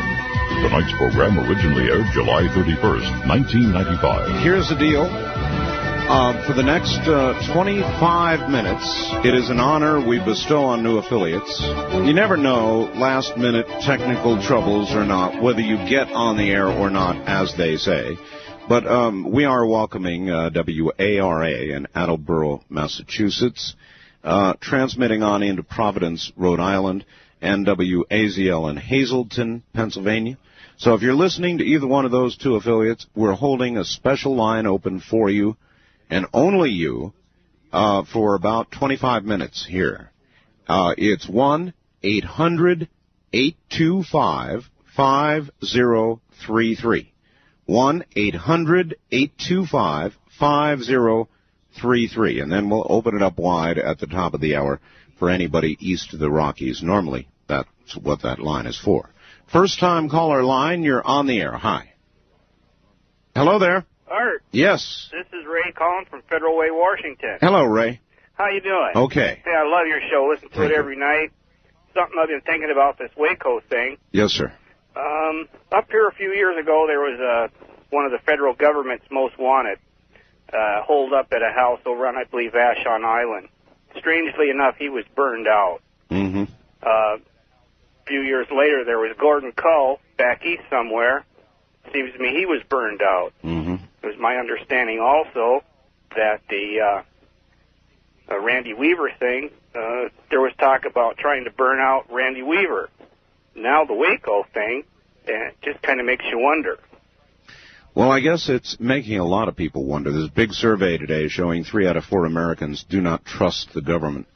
And I'm afraid that's increasing all around us. I don't know what we do about it. Congressman Schiff was wise enough to say that after the Waco hearings, he doesn't think that it's going to change a lot of minds on either side. And cynicism in America that is dangerous. I believe, thank you for the call, that it is absolutely dangerous. Where it's going, I don't know. You're listening to live talk radio because whatever radio station you're listening to is nice enough to put it on for you this time of the morning instead of somebody's regurgitated repeats. East of the Rockies, you're on the air. Hello. Hello there. No, you're not. Wildcard line, you're on the air. Good morning. This is not the Eastern Rock. This is the wildcard line. Yes, it is. Yes. This is the Shadow. The reason why I called, I want to ask you 3 questions, or 3 things I want to mention. First of all, my dad lives up in Crescent City. I was wondering any station you could recommend that might be up there that he might be able to pick up. That's up at the top of the border of California and Oregon. Crescent City, it seems to me like... The closest I would think would be Portland, but I could be wrong. Maybe you have one in Chico Station? Oh, yes. Of course we have Chico. KPAY in Chico on 1060. Uh-huh. The other question is, you have a lot of people that don't have fax machines and stuff like this. Yes. And they want to get a hold of fax. They can go. Those people can go to what you call photocopy stores. And send a fax. Right. Some of them are open 24 hours. Oh, that's right. And that should be mentioned, although I've tried to fax you from there, because I don't have a fax, and I got a busy signal. I tried it a couple of times, and so I understand maybe just as difficult as calling on the phone.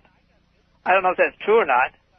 Well, actually, faxing is cheaper than almost anything else you can do, because you can disgorge a fax across the country at this time of the morning in about 15 seconds. So the price of a 1-minute call across the country early in the morning is it's pennies.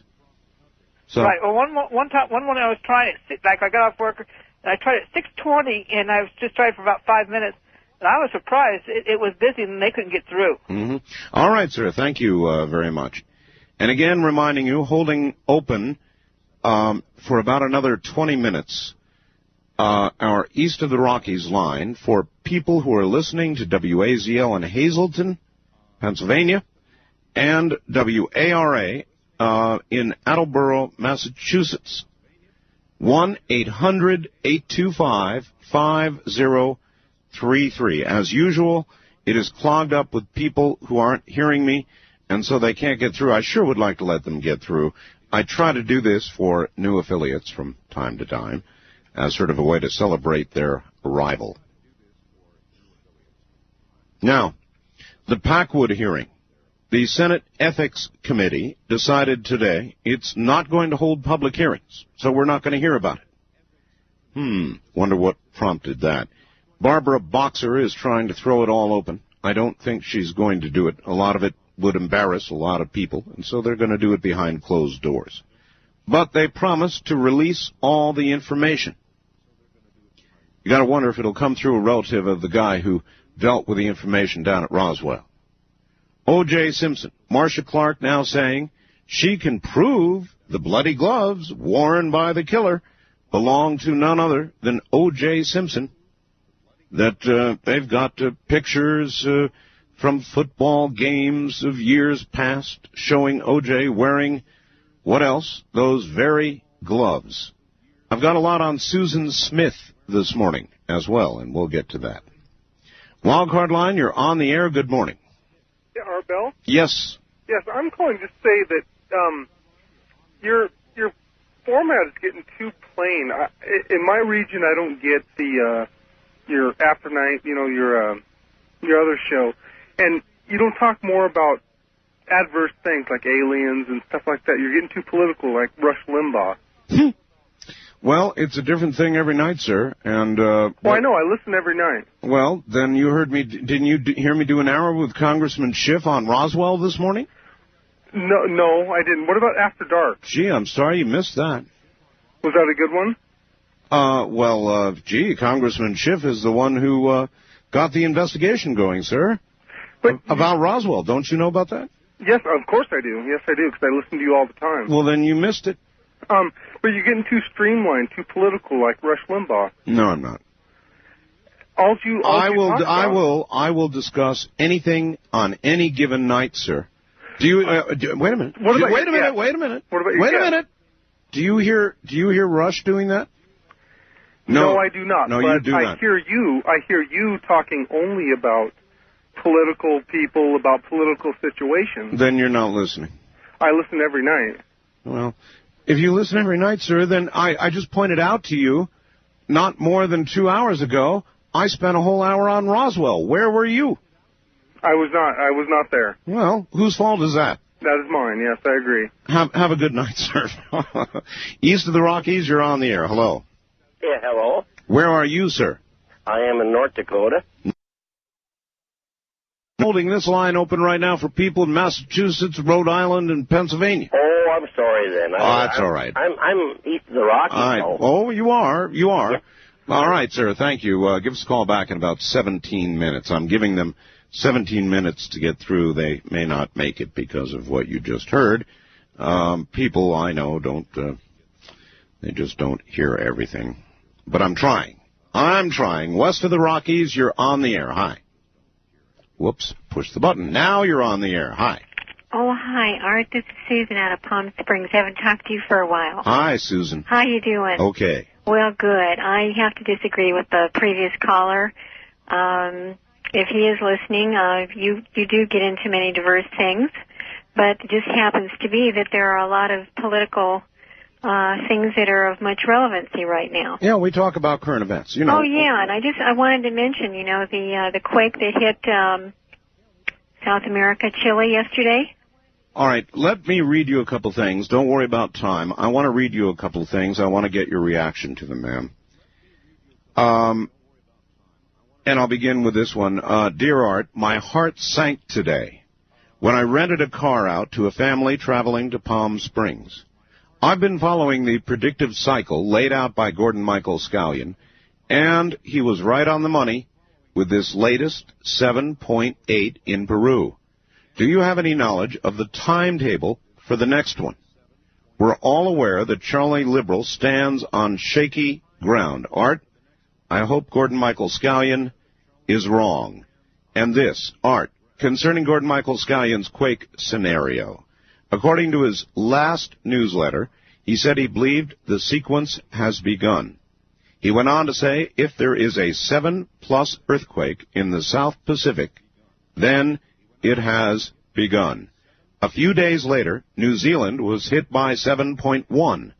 A few hours ago, this was some time ago now, Chile was rocked by a 7.8 quake, followed by numerous very strong afterquakes. Hours after that, Tokyo hit by a 5+. Looks like it's underway, Art. Chile was the third phase of the scenario. And you know what's next. I'm only 10 minutes from the ocean and 15 minutes south of San Francisco. Say a prayer for us. Is that about right, ma'am? Did that just come in, Art? Yes, ma'am. Oh, want to talk about the Celestine prophecy, talking about things and coincidental things. That's a little more than a gut feeling. What's your cat doing? Is he adjusting any better? Oh. Is he still launching off your knee? What, you mean my big cat? Yeah. That one's healing right now. I mean, he really got me. Our little cat is great. Now it's to the point where about half the time they'll fight, but the other half of the time he'll sit there and let her lick his face. Yeah. So we're kind of at that stage now. Yeah, but I'm being very careful. I mean, can you imagine what it's like? I got the 16-pounder on my lap, and the little one who loves the death of just loves people, doesn't care 2 cents, and will come crawling over and crawl up on my neck while the big one's on my lap. That's really not, that's like a rocket ship ready to go off. Well, I think it's really something how you found Shadow, how it just came right up, and, right on your shoulder. Yes. Well, we're cat people, too, so. Well, anyway, so that, I guess this call just kind of proves the guy wrong. You just don't talk about political issues either. No, we don't. Yeah. All right, thank you. We'll talk about anything you want to talk about. That's the whole idea of live talk radio, or at least my version of live talk radio. Now, I'm in the middle of writing a book right now, and I appreciate Rush. And you know how much of a political animal I am. So we talk about a lot of that, whatever happens to be going on. But there is more to life than that. And so there is more to this show than that. And I like the open format. I am convinced that those talk hosts, unnamed for the moment, who criticize open line talk radio, would be well served themselves by trying it, giving it a shot. Wouldn't hurt them a bit. They could probably do it.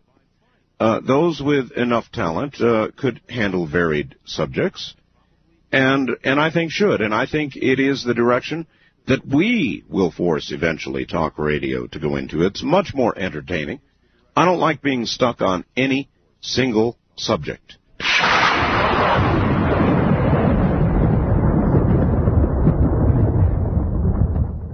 East of the Rockies, you're on the air. Hello. Yes, hello, Art. Yes, sir. This is Frank from Longview. Longview, Washington? No, Texas. Texas. Frank, we're holding this open for Massachusetts, Rhode Island, and Pennsylvania. Had my radio off. All right, thanks for the call. But they can't get in because everybody else is trying to get in. So let me try one last time here. I may have to give up on this idea of letting affiliates try to get through when they're new because there are too many people out there. Nevertheless, once more, he says, if you're listening to WARA in Attleboro, Massachusetts on 1320, or WAZL in Hazleton, Pennsylvania, and only if you're listening to those, call us now at 1-800-825-5033. It is a free call. We're trying to celebrate your affiliates joining us, but that line is jamming up with other people who just aren't listening. The number is 1-800-825-5033. West of the Rockies, you're on the air. Hi. Hi. I was calling to share my view on the death sentence. On the death sentence? Yeah. On capital punishment itself. All right. I kind of feel like that's something that should be really used very carefully. It's sort of like it seems like people just use it as a form of revenge almost. I really feel that should be something that should be used in something to somebody that, I don't know, how can I put this? Well, all right, let's get specific. Susan Smith in South Carolina. I feel she shouldn't get the death sentence. That she should or shouldn't? Shouldn't, because of the fact that she did something, as malicious as it may be, was not really a danger to society as a whole. Mm-hmm. And I think someone that proves himself to be a danger to society as a whole, say Charles Manson, would deserve the death sentence because you're protecting society and its existence. Boy, I don't know if I follow that or not. I also did not think, under the circumstances, and there were mitigating circumstances for the sentence. I mean, she did the crime. But generally in murder, pre-planned, pre-thought, premeditated, cold-blooded murder, I am a believer in the death sentence.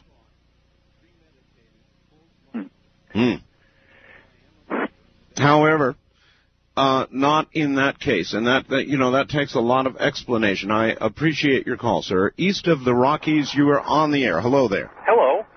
Actually, I'm calling on request. I have a near and dear friend of mine who lives in Phoenix, Arizona, who called me up all frantically and insisting that I call you because I live in Rhode Island. I see. And I live in Westerly, Rhode Island, and I understand you have a radio show on 1300 now, and I'm up in the evenings, of course, as I am right now. Actually, it's 1320 from Attleboro, Massachusetts, and I would imagine you'll I should be able to get that, no problem. Yeah. I would think so, yes. Like I said, I live in Westerly, Rhode Island. You're a political sort of you like Rush Limbaugh.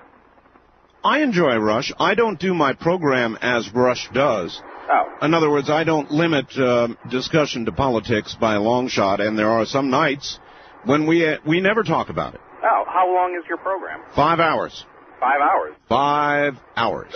Do they carry the whole show, or do they just... Well, I believe that there you'll get 4 hours of the show from 2 to 6 in the morning your time.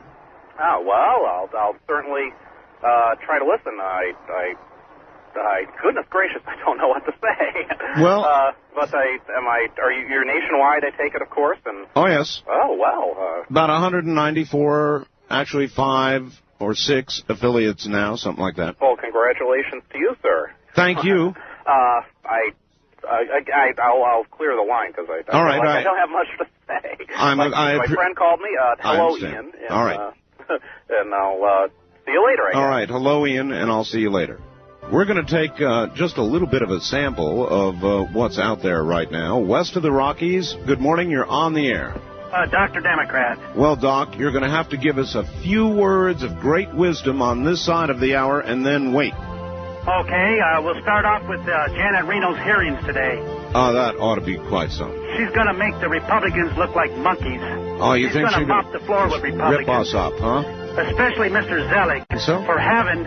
he has absolutely no proof that Clinton made the decision. And she's just going to make him look like a fool that he is and show it. And Charles Schumer is, too. All right, on that note, Doc, hold on while we all consider that incredible statement you just made, that somehow you know that Zelliff has got nothing to back it up. Fools, huh? We'll look like fools. Well, we'll be right back. You're listening to Art Bell, Somewhere in Time. Tonight featuring a replay of Coast to Coast AM from July 31st, 1995.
Networks presents Art Bell Somewhere in Time. Tonight's program originally aired July 31st, 1995. Live, unscreened, talk radio, all night long, from the high desert to the nation and well beyond, I might add. Dear Art Bell, the whole point, as well as the, this is in quotes now, success, end quote, of Waco, was to establish the position of, hey, you Christians, don't mess with us. Be afraid as well, and don't own guns. Dave in San Diego. I think that was the message. Certainly many have received it that way. And this. Art, of course, we're all wondering of what religious belief you adhere to. Sometimes it seems obvious until you deny as well as distance yourself from any commitment from the topics heard on your show. Michael Reagan says he's a Christian. What shall we say of Art? A religious moderate? A believer in Art Bellism? Yes, Kate, in Loves Park, Illinois, it's true. I have a religion, I call it the religion of the mirror, and I go in and I chant at my own reflection in the mirror. Kate, I have no structured religion, to answer your question. I don't mind answering it straight out. I believe in a maker, believe in our God, I believe in Jesus. I guess that makes me a Christian, eh? But I am a privately religious person, Kate. I was baptized a Lutheran. I went to Sunday school when I was a kid. I have doubts and concerns and worries and hopes and dreams and curiosities about our Maker and about religion, but I have no specific religion, Kate. I spent a lot of my life searching, investigating many religions, some of them odd, some of them mainstream, and I never settled on any, Kate, so I don't know what that makes me. You imagine the mirror, if you wish. East of the Rockies, you're on the air. Hi. Mr. Bell. Hi. It's a pleasure to talk to you. And to you, sir. First of all, I'd like to say that I really appreciate your show. Thank you. You helped take the L out of lonely nights. Where are you? I'm in Bozeman. Bozeman, Montana. Okay. Yes, sir. The reason why I called was I wanted to tell you my Bigfoot story. You have a Bigfoot story? Yes, I do. Did you hear the scream that might have been Bigfoot that we had on Dreamland? No, I didn't. I missed that. Oh, too bad. It was. Anyway, go ahead. Nice. It was 1978, about 20 miles west of Denver. I'm really nervous. Okay, so excuse me. I made a buddy of mine. I was 13 years old. Basically, what we've done is we kind of snuck out of the house at night, you know. I did that in my day. Can I mention last names? No. Okay. This was Lookout Mountain Road, Relay Park, and we come around the corner, and there's a recreation area on the right side. They have company picnics in there, and they got a baseball diamond, picnic tables, etc. Right. And there's this thing standing on the pitcher's mound. Really? Beating a dead dog with a stick. Beating a dead dog with a stick? Yes, sir. About 9 feet tall. Wasn't human. Could tell that right away. Right across the street is the Jefferson County Nature Center, and there's a big stone gate. Yeah. And it's about 100 yards away, and there's about a 60-mile-an-hour Chinook wind blowing. We get behind the gate, and we're watching this, and it's got this dog by the tail, and it's beating this dog on the head. Had the dog in the left hand, stick in the right, holding it out, you know. And my friend's name was Jody.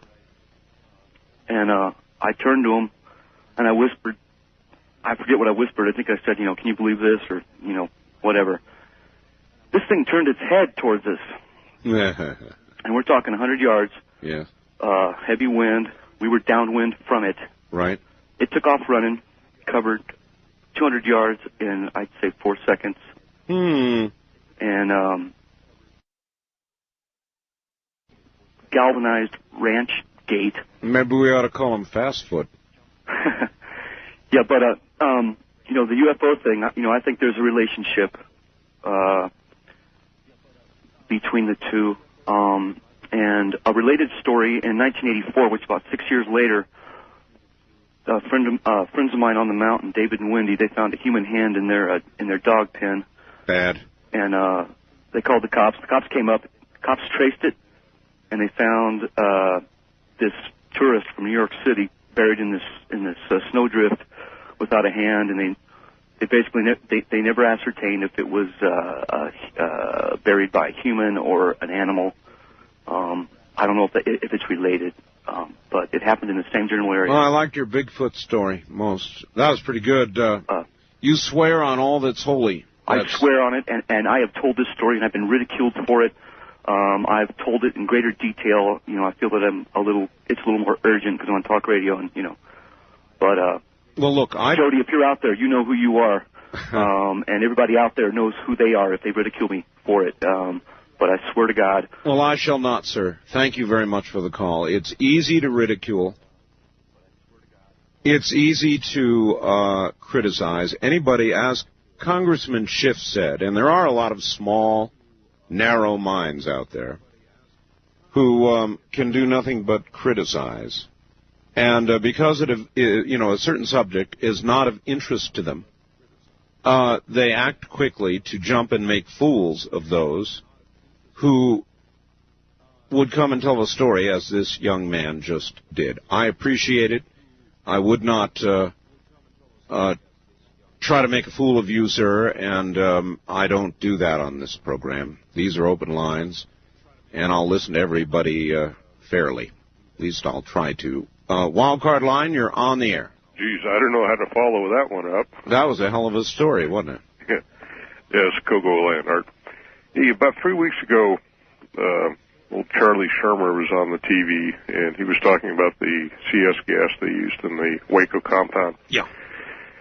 And he mentioned a chemical called methylene chloride. So I called my brother, the chemist. And the statement that Shermer was making, that he said, well, people are accusing us of using flammable liquids in there. And he says, as a matter of fact, methylene chloride would be a flame retardant.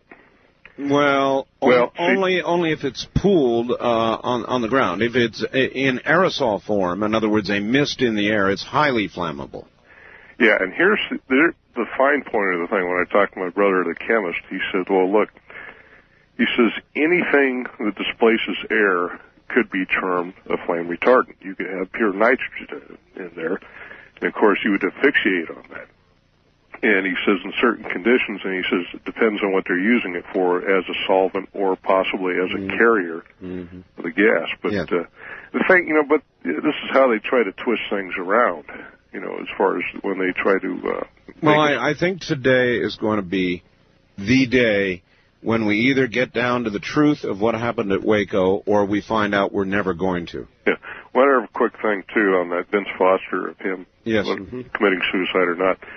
Thing that people just don't seem to want to comment on is the fact of his frequent flyer miles to Switzerland, those jet trips he was making over since the late 80s. And what was he doing there for an hour, then coming back to the United States? And nobody's addressed that. So I find that kind of one can only imagine, and one can imagine a very great deal indeed. Thank you. I don't know. There's something there.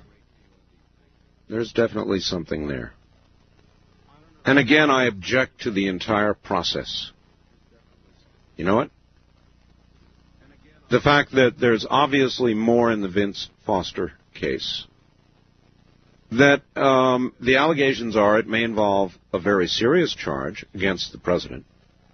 And the conclusions by many are that even if it's found, it won't be used because of political reasons. I hate the whole thing. I hate the whole thing. And I'm going to say it again. If Americans don't begin to perceive that they're getting the truth from our government pretty soon, there are going to be dire, dangerous consequences to be paid. Wildcard line, you're on the air. Radio Free America. Hello. Yeah, I don't like it much either, but that's the way it's working, unfortunately. They didn't even ask the questions, Art.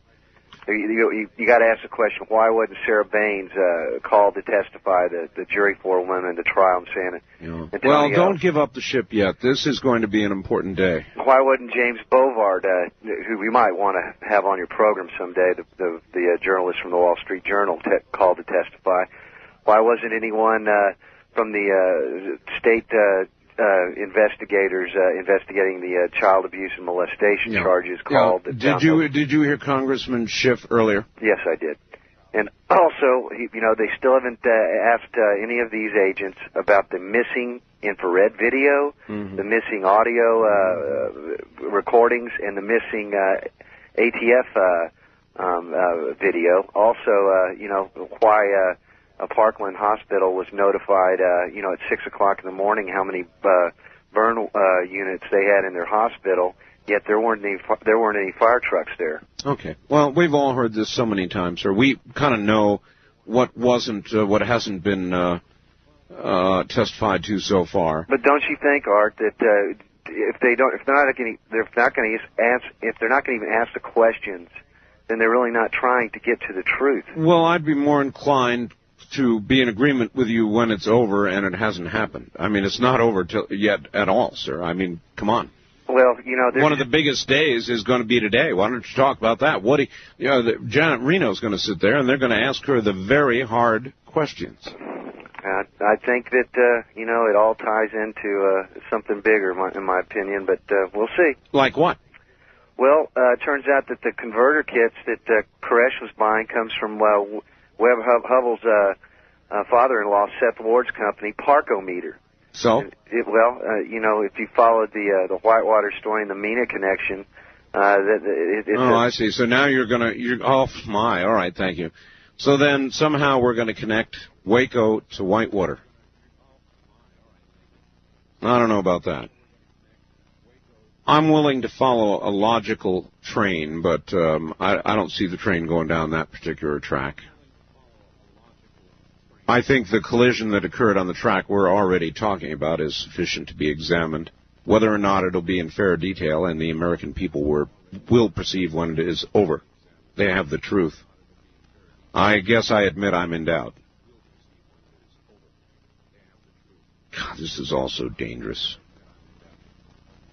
I worry so for this country, and you should too. It's still a great country. Do we really want to screw it up? Do we really want to break faith with the American people to the degree that things become dangerous? Do we want to do that? I don't think so.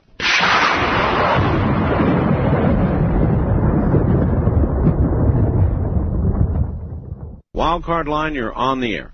Hi, Art. I'm calling from Fairbanks. Fairbanks, Alaska, yes. Yes. One thing that really bothers me, and I haven't heard anybody really comment on, maybe I've just missed it, but I get very angry and tired of hearing the cop-out by Doc Democrat and people such as that saying, well, Janet Reno didn't know what the gas was all about. Why? I mean, this is a lady that is the top decision maker, and they are going to allow, whether it be Congress or anyone else, to use a cop-out. I didn't know what it was. And then they keep referring to the fact that her biggest concern was molestation of the children. That would have been a concern of mine had I been the proper law enforcement agency that should have been looking into that. But that is not a federal offense. That feds crossed the line. That would have been the Texas Rangers or the police officers within that area, which had checked on it and had found no sign of it. I know. But even whether you're talking about allegations of child abuse or you're talking about possible weapons violations, none of it justifies all the people killed. Not a thing. That's the point. And I do not agree with David Koresh. I don't know him well enough to disagree. All I know is the way our government handled it was, in my opinion, very improper. They're using cop-outs, very cheap cop-outs, that the Republicans seem to be allowing them to get away with, which I don't understand. Being a Republican myself, a moderate to conservative person, I'm very disappointed in the whole process. I don't really, truly understand what's going on here. If there was no intention of ever getting to the truth, they should not have put the American people through this, allowing them to believe that the truth was going to come out. Now, I listened to you prior to the hearing starting, and you were a man that sounded very excited that now America's going to know the truth. I shared that same feeling, Art. I thought it's time. But as we've watched the hearings, it's one of the largest farces I've seen pulled on the American people. And even though I am a moderate, conservative Republican, I am so disappointed in the actions of most of the Republicans involved that I don't see what hopes they have for next year as far as another sweep such as we had in November. I'm starting to care a lot less about them, the Republican hopes, the Democrat hopes, than I am for America. Is that a nonpartisan expression for you? Or what? I have hopes, too, and I share a lot of conservative ideology. But I'm frankly scared to death of where we're headed right now. I really mean that. Scares the hell out of me. If we're not going to get the truth on Roswell, Waco, Whitewater, if everything has come to the point in America now,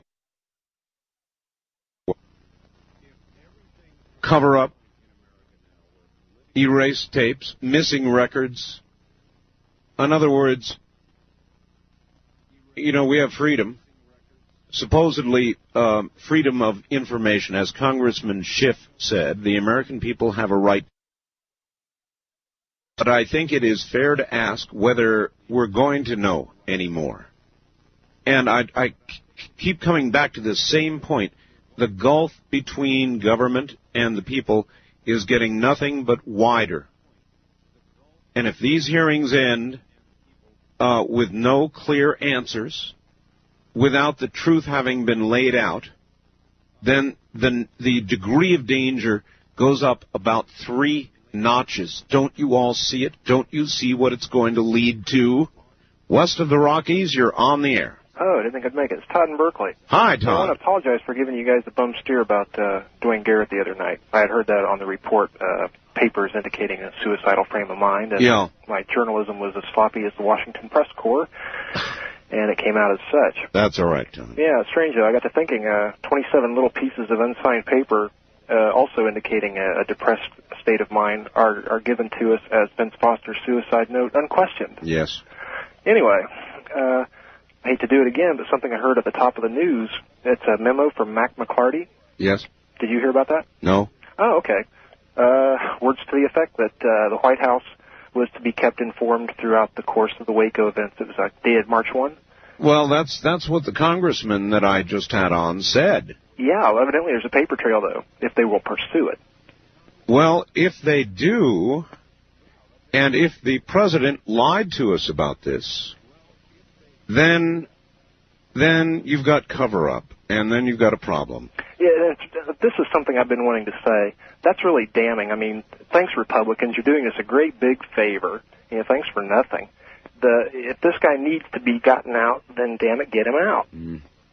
Oh, they just want to weaken President Clinton so they can run against him. What's that say about, their self-image? I think it's damning to both sides. In other words, if they come up with something that would be impeachable, they wouldn't use it.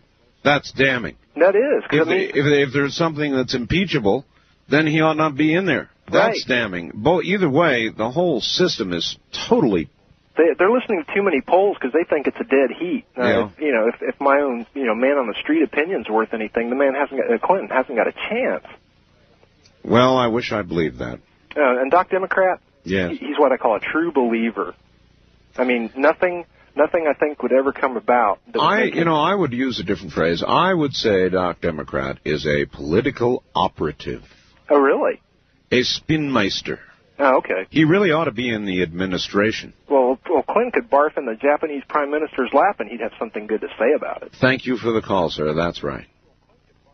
Well, he was just expressing his feelings about trade policy. And I thought he did a great job, Art. I mean, what greater way is there to express your distaste for what your host is trying to sell you than throwing up in his lap? It was a masterful political stroke. Sure, Doc would say that. These are interesting times to be living through, aren't they? We've got a Category 1. Hopefully it will not move to 2 hurricane, with a great deal of moisture moving straight toward southern Florida.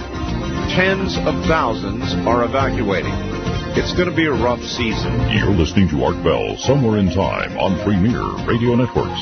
Tonight, an encore presentation of Coast to Coast AM from July 31st, 1995.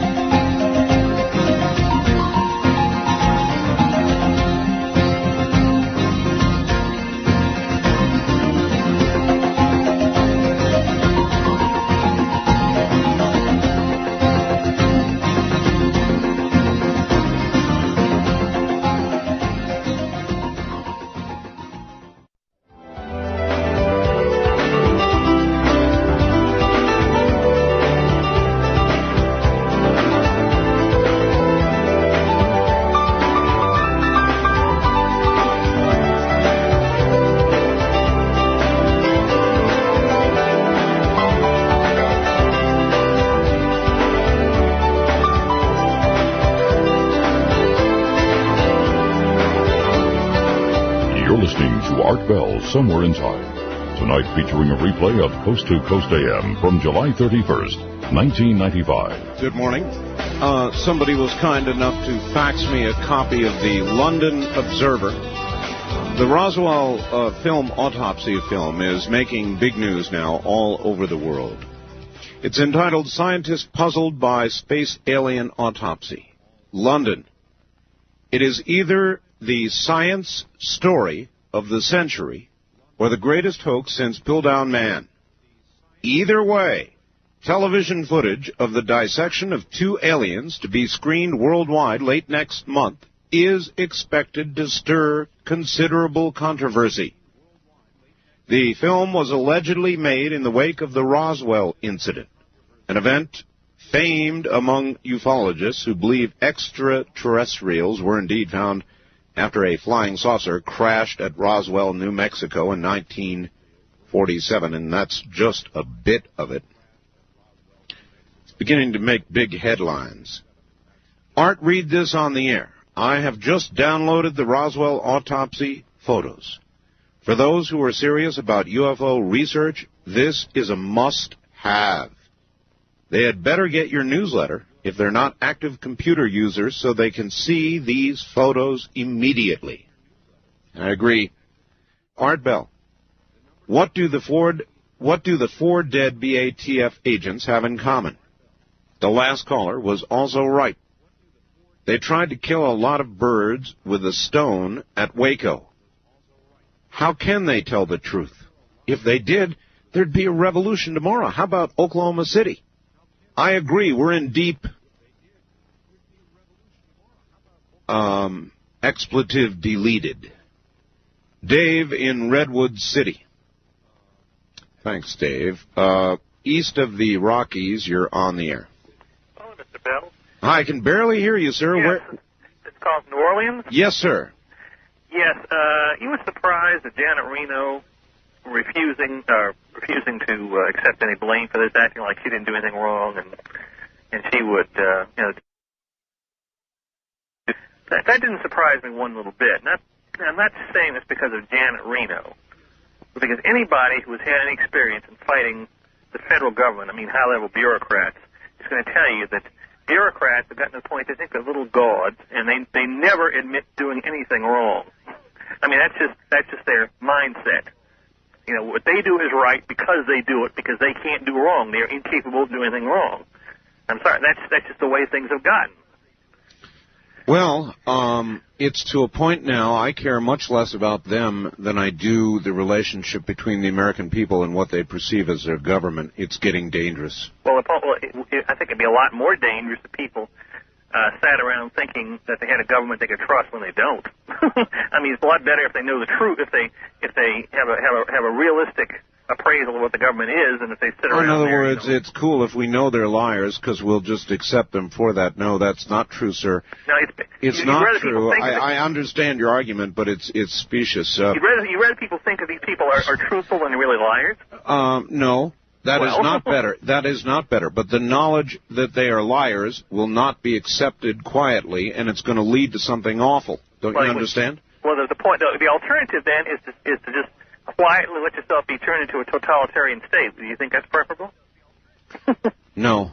Well, I don't. I mean, that's the alternative. Sometimes there aren't any easy alternatives.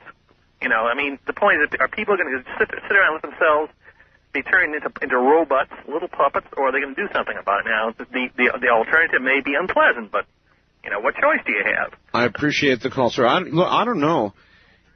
I can tell you that I would not allow that, nor would a lot of Americans of my generation. Now, of the next generation, I don't know. The one that follows that, I don't know. I really don't know. Maybe they will follow along like so many modern sheep. I don't know. I just know that somehow we have got to narrow this credibility gap that is between the people and their government. And if we don't, and if it continues to widen, and if Waco just pushes it further, and after a while we just take them to be liars, know that we're lied to by everybody that would say they would lead us, that something awful is going to happen. Really awful. East of the Rockies, you're on the air. Good morning, Art. This is Brett in KC, listening to Radio with Attitude, KCMO. KCMO, yes, sir. If you don't mind, I'd like to take you to task on your opinion on the death penalty for Susan Smith. Okay. The reason I say that is because you said giving her life you thought might be more humane because of her circumstances, correct? Well, that's not quite correct, no. I said actually that her time in prison may be more of an actual hell than death would be, and she might welcome death. It's just my personal view that she was crazy as a loon when she did it. Right. And there are a lot of people who've got some of that responsibility in Union, South Carolina. Well, I agree with you as far as maybe a shared responsibility for her upbringing. But as far as what the jury needed to decide, they were trying to decide actual punishment for the crime. Correct. And I think a lot of us get vengeance in our minds when we start thinking of how to punish people. You know, you hear the people that say we should put her in a car and drown her too. Yeah, I know. Or we should make her live with this the rest of her life with pictures of her kids plastered on the wall. I know. I think that she committed a double murder, killed two people, and that just out of strict punishment, not out of vengeance or, you know, we could discuss reform or protecting society or using her for an example or prevention of this ever happening again. And we can discuss all of these different things, but the actual punishment to fit the crime would be the death penalty. All right, sir. Strictly speaking, you are correct. There are 600 mothers in America every year. This is really sad. 600 mothers who kill their own children every single year. Do you think giving Susan the death penalty would have deterred even one of them? I favor the death penalty as a deterrent. I favor it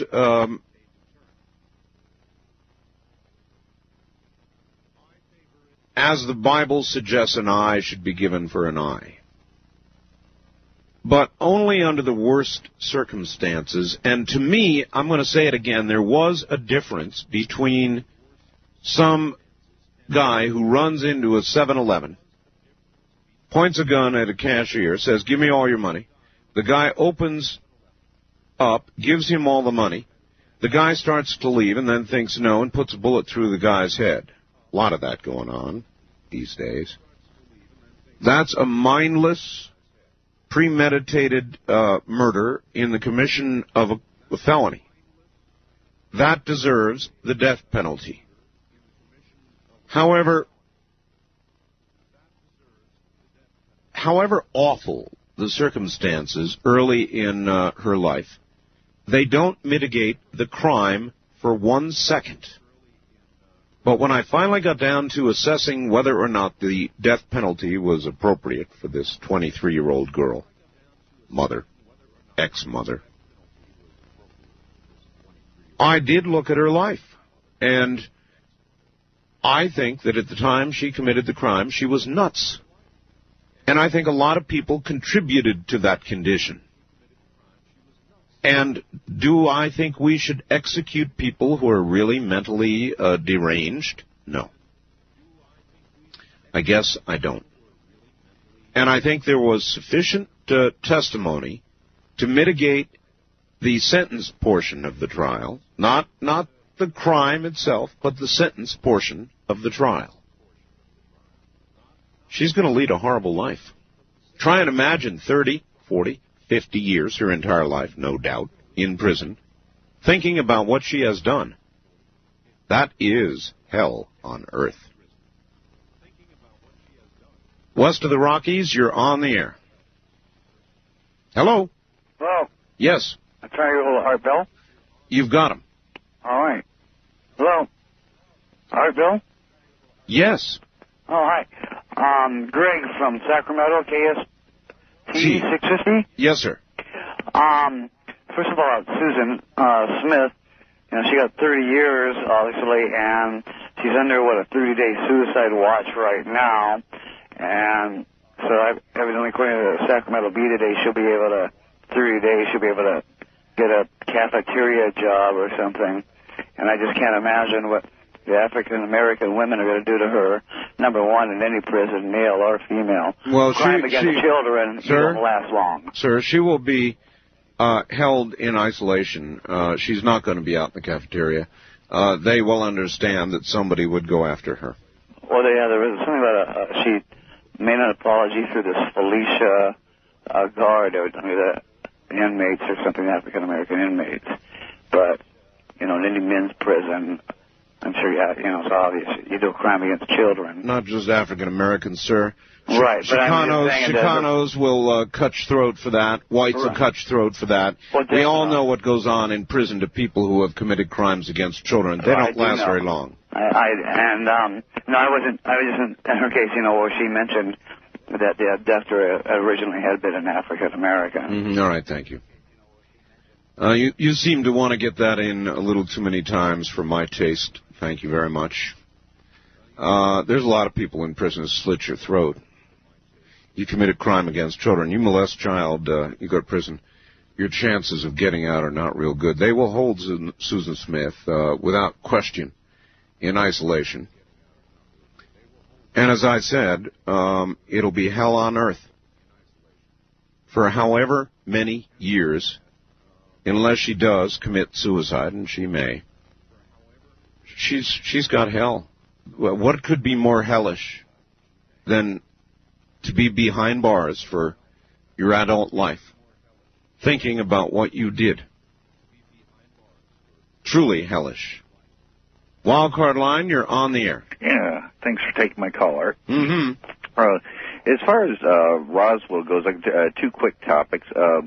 What would be wrong with having the GAO look into the communications of other major UFO sightings that the UFO clubs and watch groups all have very well documented? All they've got to do is go to people like Congressman Schiff or others who would make such a request of the GAO. And find out, which was the first UFO sighting after the Roswell incident, and start seeing exactly when records start showing, and because it would be hard to delete just UFO activity off of all of those logs. There ought to be a paper trail someplace. Well, that all those records are gone, that is the story. Thank you. The Albuquerque Journal, as the congressman will tell you here in a few moments if you get to hear the repeat, got things way out of context. And the big story should have read, GAO discovers 2 years of records that would have told us the truth about Roswell to be missing, to have been destroyed without proper authorization by who? By nobody knows who. 2 years of records of communications that would have told us the truth. Gone. Now, what is a mother to think?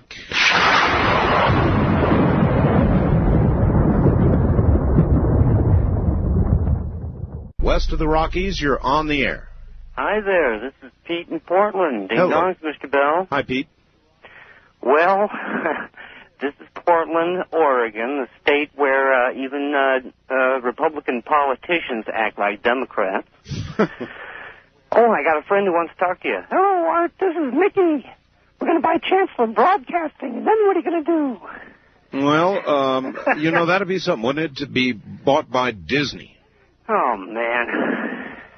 I don't know, what is this world coming to? They bought ABC. Are they going to keep Peter Jennings and what's his name on Nightline, Ted Koppel, or what are they going to do? Are they going to send... it's going to be like baseball trading, you know? They're going to trade David Price back maybe. Now, here's a mental picture for you, all right? Mm-hmm. Close your eyes and see if you can imagine Ted Koppel wearing a pair of Mickey Mouse ears. Well, I got some bad news for you, Art. Really? And that's that the result at Waco didn't really have to happen.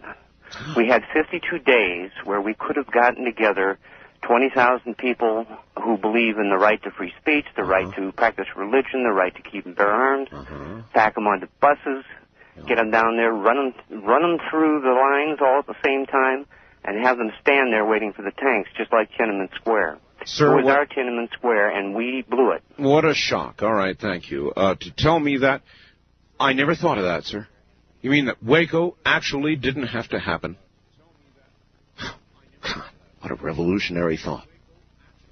Yeah, try and picture Ted Koppel with Mickey Mouse ears.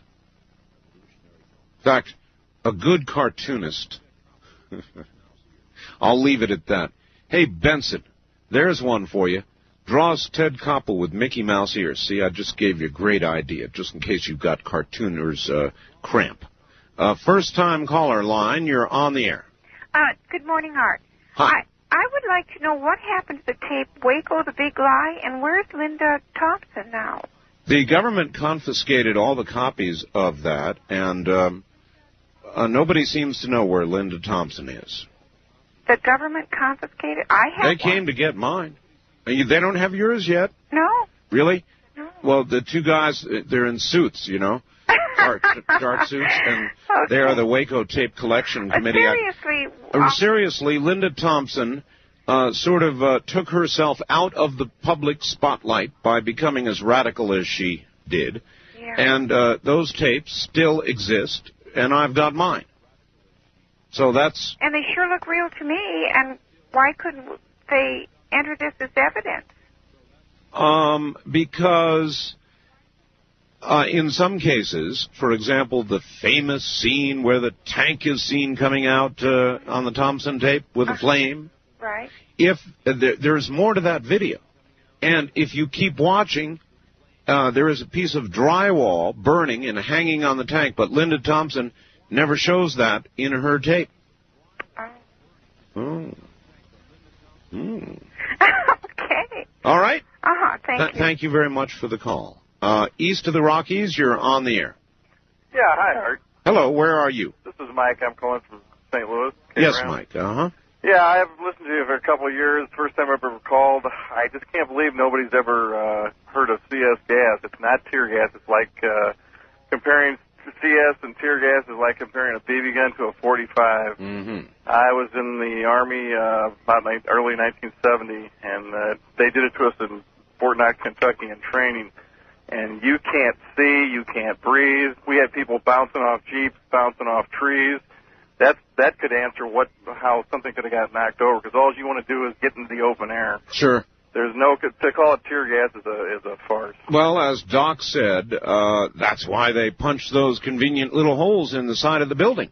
Those people couldn't have seen those holes if they were with that much gas if they had to. We were in the open air. And Well, it also could have been pointed out, sir, that the tanks knocked down the stairwells that would have allowed the people to go downstairs to go out the conveniently opened holes by the tanks.